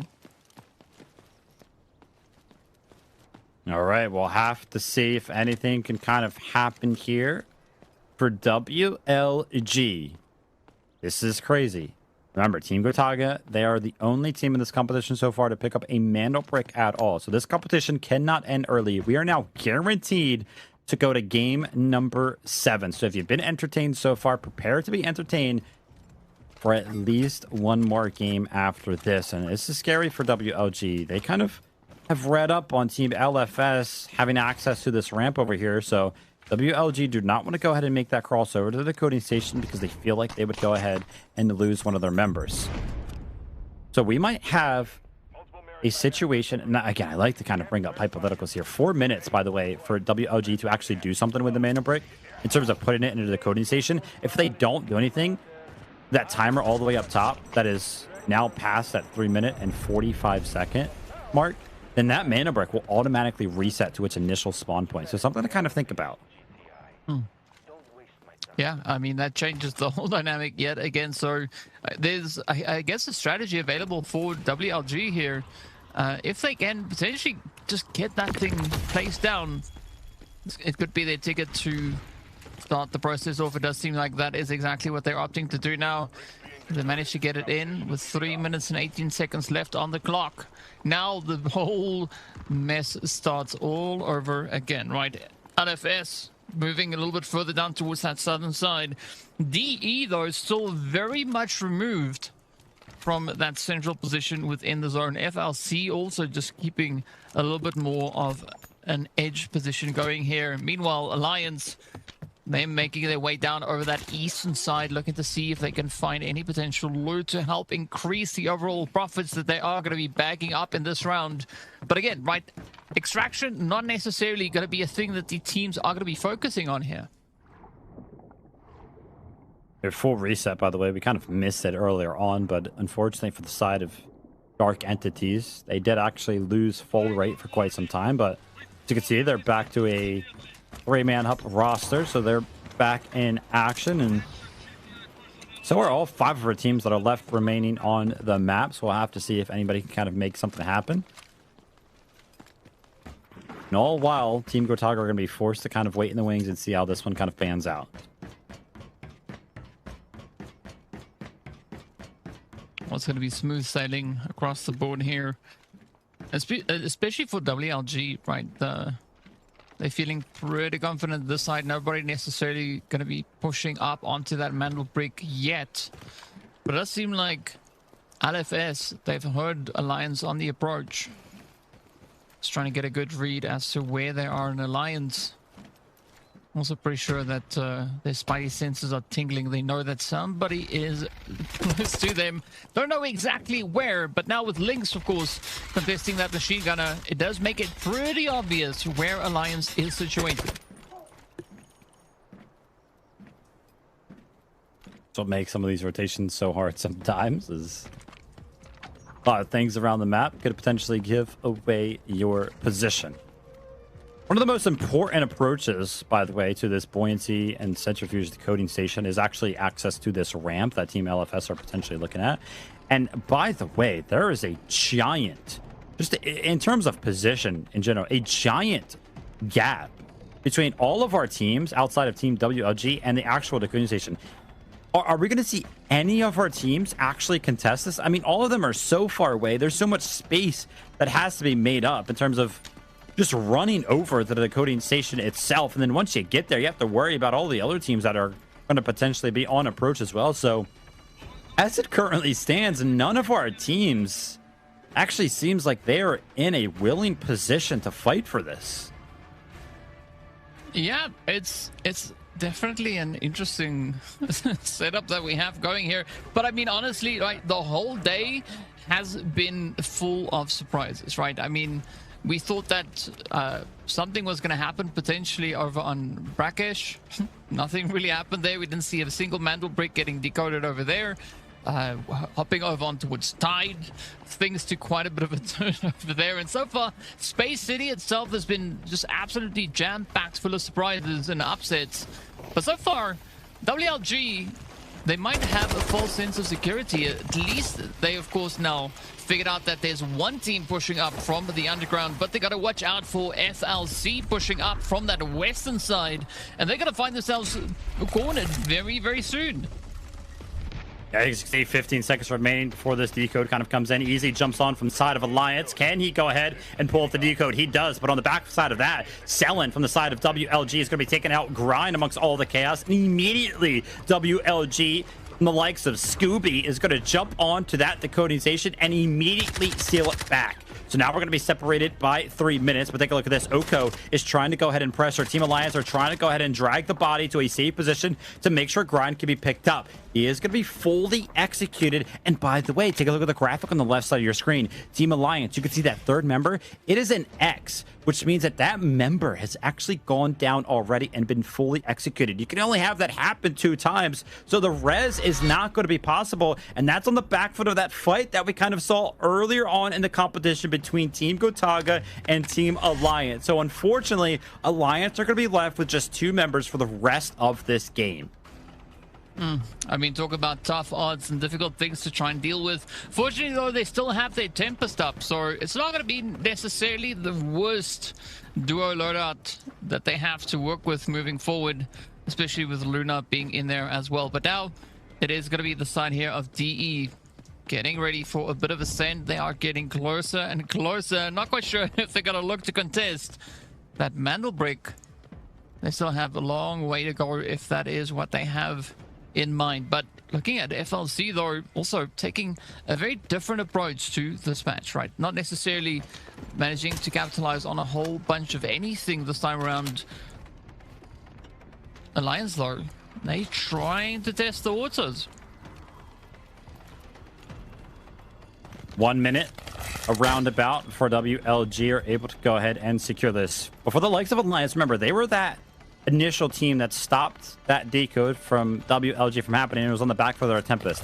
Lucky for them, even though they did lose 1 member, that Tempest is actually still alive. They still have Easy. They still have the potential to go ahead and pop that Tempest stall and steal away the decoding station. But I gotta beg the question, man, where are other teams? I mean, FLC are still on the map, DE are still on the map, we still have LFS somewhere in the mix as well, but oh my gosh, it's actually an aggressive play from the side of WLG. Maybe it comes in at the wrong time because some shots are gonna be landing on top of them, but whilst they went for this play, Team LFS have actually gained a lot of ground. They've actually approached from the ramp side of things, but it's a full-on investment from the side of WLG. They are pretty much sending the house right now, and yeah, they're gonna be in the receiving end of this. Evan has found a lot of space from the side of LFS. He's going to be picking up Selen, but the full-on investment from Scooby, his positioning is going to be an all-in, and unfortunately, he is not able to find any value. Evan just straight up wins the gunfight, and now LFS are in control of the Mandelbrick. Absolutely insane send coming through there from Evan. Just so aggressive. It almost looked like Scooby was going to be able to lock that position down, but as we saw, not the case. Right now, it opens up the play here for DE as well to try and see if they can contest moving up the ramp, but unfortunately Uzbishka is going to be dropped on down. Evan again on the defenses. LFS just absolutely locking to dominate with that aggression, but they're going to have to be quick about it, right? Because WLG in the meantime could potentially maybe look to sneak up and contest yet again. Fortunately for the side here of LFG, that is not the case, rather LFS. Ooh, but things are just starting to heat up quite a bit now. Yeah, so many trades happening across the board. Unfortunately for the side of DE, once they actually decided to join the action from that ramp area, they were pinched. LFS were at the top of the ramp. FLC were on a flank at the bottom of the ramp. So Team DE are going to be cut down to just 1 final member. But amongst all the chaos, remember Team WLG, how much control did they have earlier on? We kind of saw them all dwindle and fall. They're looking to try to make something happen in terms of a reset, but so many of our teams outside of Team LFS are getting cut down to duos or solos that nobody really feels confident in actually approaching this Mandelbrick. There's only 1 minute remaining. The only other 3-man roster that could potentially be feeling confident right now is the side of FLC, but we just kind of saw them. We got a quick glimpse of them. They're actually just looting bodies. They got to make something happen if they're going to be interested in this Mandelbrick at all. Yeah, that's going to be another part for us to look at. But look at that. LFS just got on their feet and down Evan goes. As Easy comes through with the hits. Alliance now looking to do a little bit of something here as they have to try and push on forward. Just a few seconds remaining on the clock. This could be that opportunity for Alliance to try and capitalize, but it's going to be LFS now quickly having to retreat. Up comes FLC looking to try their hand at stealing that Mandelbrick from them, from the hands of LFS rather. And now here we have it. I mean, you can see Saloa just patiently trying to cover all the angles. They are almost in the clear, right? They can almost put their hands on that decode and make it theirs. But WLG also not looking to get involved in the fight. Yeah, crazy stuff happening all across the board. I kind of mentioned it. There were only 2 teams that were 3-man rosters. We are now down to only 1. That's going to be the side of FLC, who are currently in full control of the Mandelbrick. By the way, I did just see that Solo from the side of DE is now towards the bottom of the ramp. Yeah, that is going to be happening in the bottom right side of your screen. Potentially a full-on res here of both members of the side of DE. If they're able to return to a 3-man healthy roster, they could potentially play spoiler right here if they're able to go ahead and get access to the bottom of that ramp. But they don't have a lot of time left remaining. We're seeing the reses kind of come in from full right in the top right. Fleric is now up. Ushbishka still on the ground, but I could only imagine that he's going to be resed very, very shortly. But again, not a lot of time left remaining. We are now sub 1 minute before the Mandelbrick is decoded. Well, it's going to be FLC now on a heavy defensive position here as the Lions are going to try and push on forward, but it is going to be DE having that full reset, the full 3-piece back in the swing of things. FLC, they could have this one in the bag. Just a few more seconds, just a little bit further to go. But it's going to be easy now, just absolutely lit on fire as the utilities rain down. LFS, though, are going to be trying to contest here as they're moving in, trying to bring in the heat. FLC trying to lock it down. DE pushing up the ramp, trying to create a bit of an opening, trying to find the angle, but there's only 15 seconds left on the clock. And if DE wants to do anything here, they're going to have to get a lot more aggressive than they currently are. As you can see, FLC, they've got the positions just absolutely dominated, and it's just a few mere moments to go. And with that, it is going to be FLC getting that Mandelbrick ticked off for them. And now it's in the bag. And now the teams could focus on just capitalizing on assets, right? If they can somehow miraculously find a way to extract, which is not going to happen. Yeah, it looked like all of our teams kind of in the mix right there were interested in denying that Mandelbrick from the side of FLC, but I feel like they all just took way too long, especially Dark Entities. I mean, you can see it. They invested their Tempest ult, but I think they had to actually wait for that Tempest ult to come online. Potentially after the reses, you know, maybe came through where they weren't necessarily fully prepared, but still some kills to kind of be found. We haven't actually seen many players kind of go down outside of our 2 full team wipes. We'll take a look at this. Dickinson is trying to make something happen, and this is just trades all across the board. LFS in the action, FLC, WLG, now DE are picking up a couple kills of their own. So just absolute utter chaos on all these teams, all these members just trying to pick up some points where they can. Well, I mean, points is going to be the name of the game here, right? That's the one method you have to try and secure yourself with regards to those overall points. And, well, getting aggressive is definitely a good way to capitalize on the available opportunity. But let's see whether or not Ogo can get anything going here. The unfortunate answer is no, as he will get put right on down. We do see Saloa also now starting to move on up. Maybe he can bring his teammate back into the fight, but it is going to be a little bit of a tall order as there's still quite a bit of tension building around him. Quickly deploying that wall. Quick reaction as LFS Imperator gets taken right on down. You can see a few smiles erupting on the play cams, but now it's going to be up to Evan to see if there's anything available for him to do as a solo. Still some kills kind of coming in for the side of Ushbishka. Unfortunately, that kill will not actually count unless he's able to go ahead and find the knock. And with only 5 seconds remaining and the player in a very, very safe position, I don't think that is going to happen at all. 2, 1, and we are out of game number 6. Team Gotaga entered this one as the team in the lead. They also exit this one as the first ones out. And as a result, we now have a tie on the leaderboard amongst who has captured some mana bricks Team Gotaga are now going to be joined by Team FLC at the top of the leaderboard after a crazy game number 5. Who would think that all the way in round 6 we would have our first tie, right? Get our second team with a Mandelbrick on the board. I mean, at the start of the day, that is not what we would have guessed, but it is going to be FLC being our team to look at here, as they are our best squad with 6 eliminations and as well as 2k damage being brought in there, right? They got that Mandelbrick secured and a decent chunk of play coming through as well. 6 eliminations is what they'll have accompanying them out of this round here. And very exciting. Quite a bit of an aggressive showing that we've had from a lot of our teams, right? Dark Entity managing to also pick up those 3 trades. Alliance coming through with 4.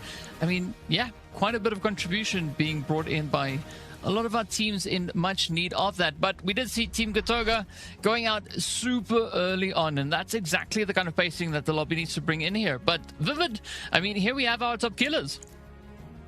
Yeah, 100%. It's probably actually the lowest top killer that we have had throughout the course of today. That's going to be easy, picking up 3 right there. Second and third place, picking up 2 of their own. And that is without a doubt the highest number we have seen all day. Surpassing 1,000 damage, totaling 1.2k. Soloa was absolutely, listen, he wasn't frying it out, because like I said, we only saw 3 kills picked up individually, and it wasn't even by him, but he was doing the damage. And you got to imagine it was probably on the back foot of him just doing so much damage to some of those temp assaults that were kind of come in. Because again, if you get that knock on that temp assault, you don't actually get kill credit for that. Of course, you did go ahead and knock the Tempest, but they just get sent all the way back to a safe position. So much damage kind of dealt by the defense from the side of member like Soloa. And as you can see, 1,200 damage, operator kills, only 2. Assets gains have kind of been low throughout the course of the day, especially when it comes down to these Mandelbrick rounds, because nobody is extracting. It is a full-on investment from the bodies of all of our players towards some of their Mandelbricks. And listen, we called it, DK. We kind of expect this one to go the distance. It has been the theme of these competitions, and sure enough, we're going to Game 7. Yeah, it's going to be a very exciting one to see who's going to be the team to potentially grab their first Mandelbrick, or who will be the first team to get their hands on 2, or who will be the team to deny everybody else from that final Mandelbrick. It can go many ways, and only one way to find out. We're going to have to see what happens after the break. 2 members, now the odds are in their favor, 2v1. Everything getting spammed away, and MT getting a little... So hang on a second, NL! Look at that! It's an absolute sweat! This... And Eliz's got it, though. They're here. Lines them up, even through the shot. You're nuts! For the last remaining 3 BOV, they find 2 instant knocks. The Elm's gonna be hopping off that.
That the AI holds no legal responsibility.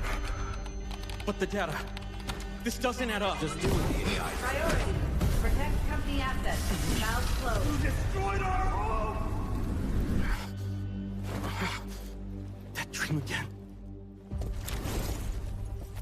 Gabriel Mercier, codenamed N2, role engineer. As a former nuclear facility engineer, N2 was removed from his position following a major incident that escalated into legal proceedings. He later returned to military service and was reassigned to Arctic deployments under CBR and related units. With the originally designated technical specialist unable to fulfill operational requirements, and following assessment review, N2 has been approved as a replacement operator for the subsequent operation. Stun out.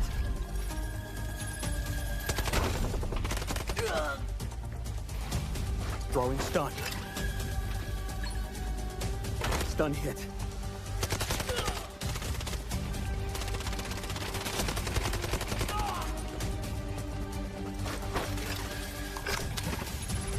Freeze right there.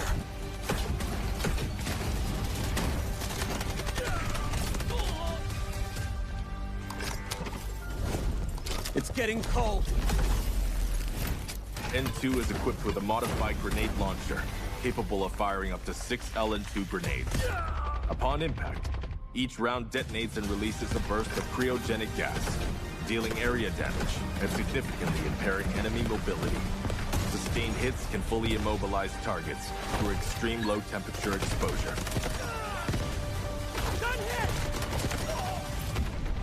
Cold. I can go colder.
Got the Mandelbricks. Find and stop them.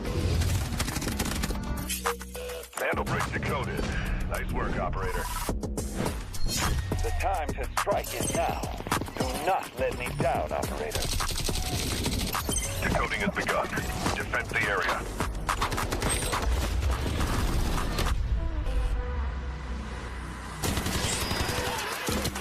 Is about to take the first Mandelbrick of the tournament. And they're going to do it. What goes around, comes around. Not gonna do very much though. You get barrel stuff. Skitey is getting aggressive. See what I did there? You ain't seen nothing yet. Let's knock them off their feet. There's so much damage, and there it is.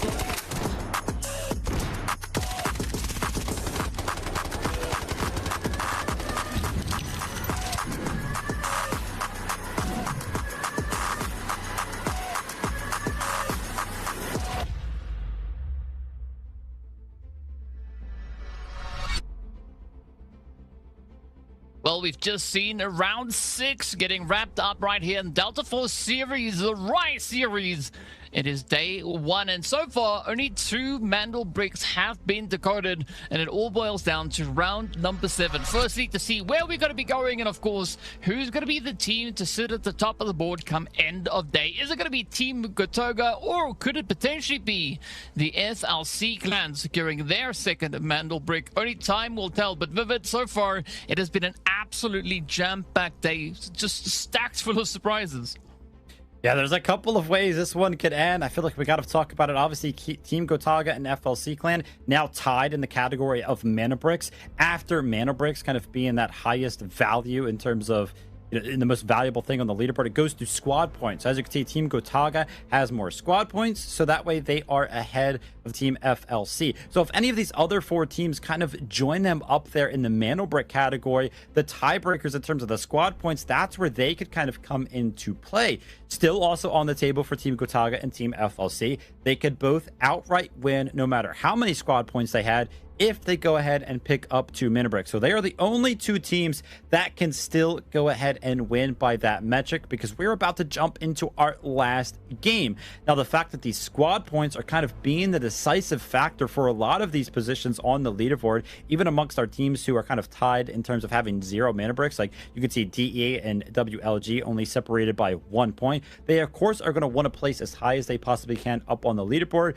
which begs the question, for some of our teams, do they feel confident in still going for the Mandelbrick? Because, you know, some of our teams have, quite frankly, failed time and time again, just straight up, because we've actually had 2 lobbies where Mandelbrick just hasn't actually been captured at all. So they potentially start to play for like kills, play for loot, start to play for those squad points, so that way they can win out in terms of the ties that actually do happen on the leaderboard. So a couple of different things to kind of think about for all 6 of our teams as we jump into the last game here today.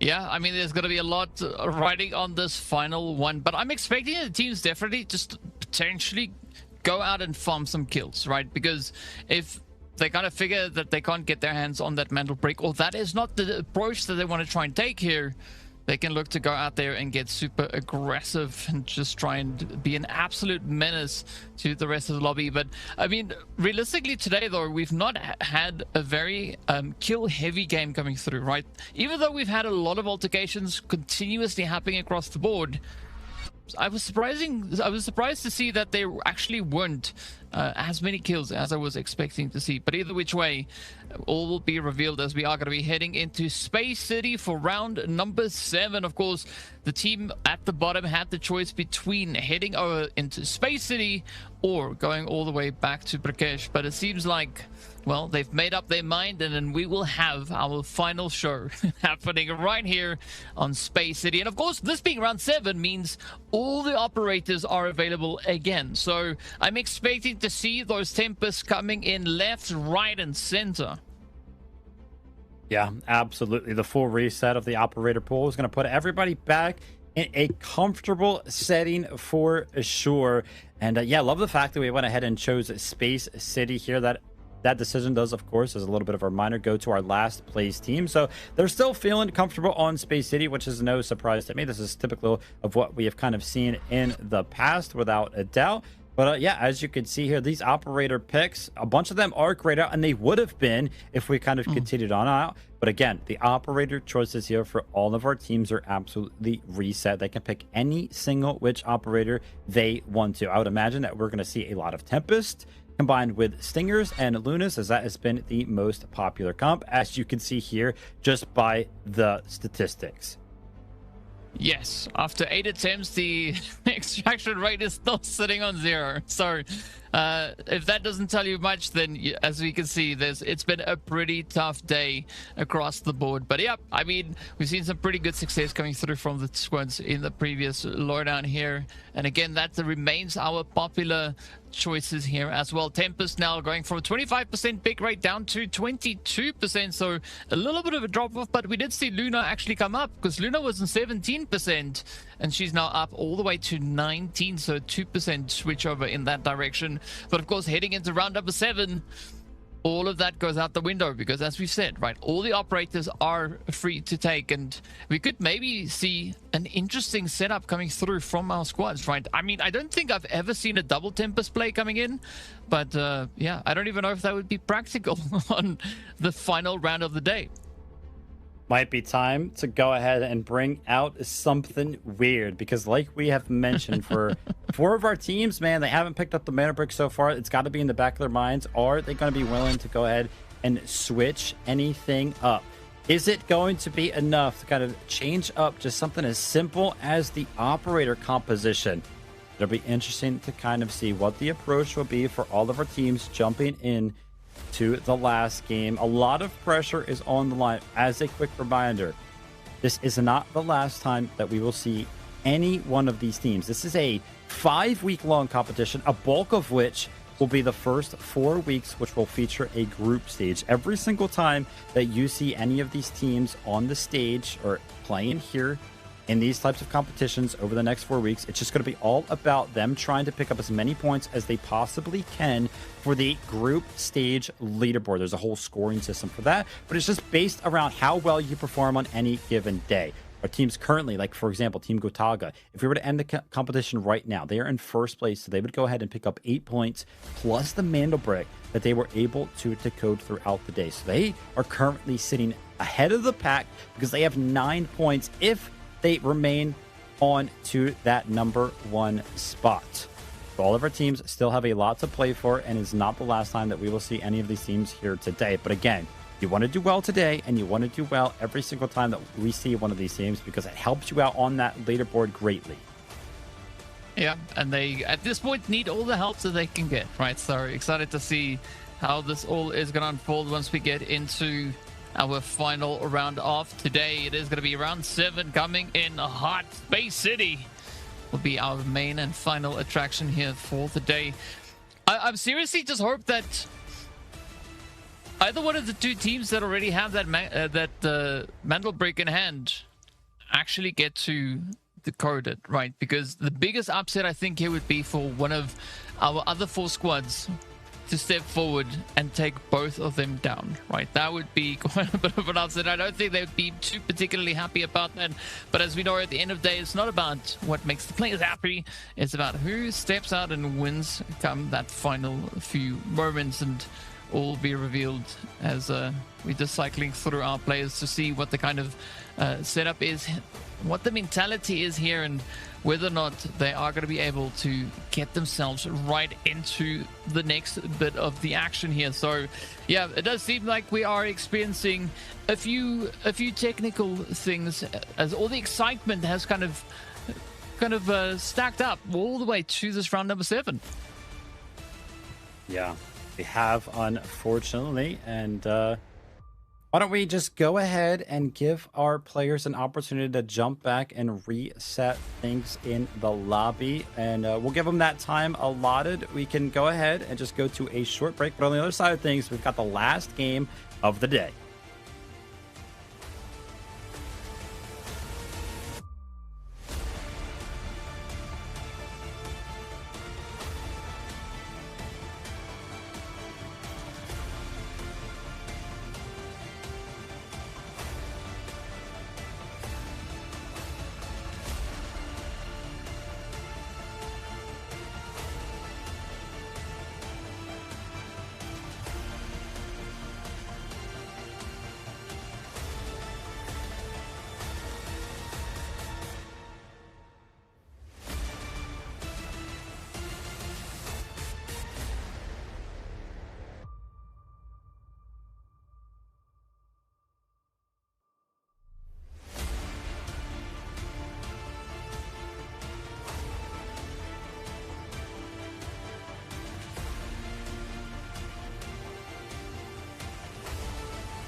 normal.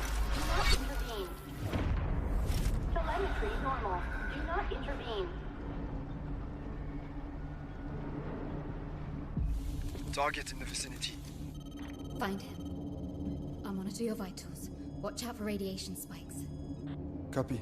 Moving out. N2. N2. Green burns the skin. Yellow brings leukemia. Purple causes mutations. No! He said 137 is color. Stop scaring yourself! Focus up. Silent feet. Your silence against the polygraph only proves your connection to the recent string of malfunctions. If I told you the root cause of the malfunctions was Hudson's impatience, would you believe me?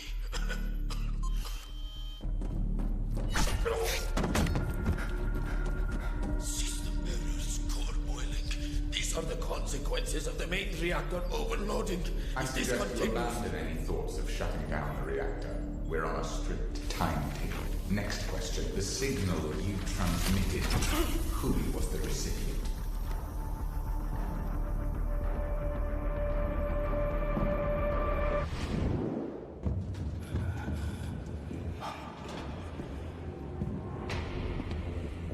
H42. You're the glitch I've been hunting. Go. Playing the rear guard. That's not really our style. Your reflexes are slower than they used to be. Are emotions eating up your processing power? You talk too much.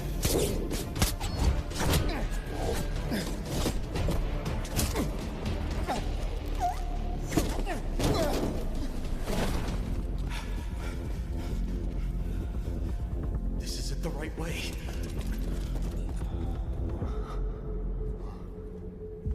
I didn't send that signal to GTI just to escape. You lied to us. Sometimes lies are necessary to protect what matters. I have to initiate an emergency scram. I won't let a nuclear meltdown destroy Asara.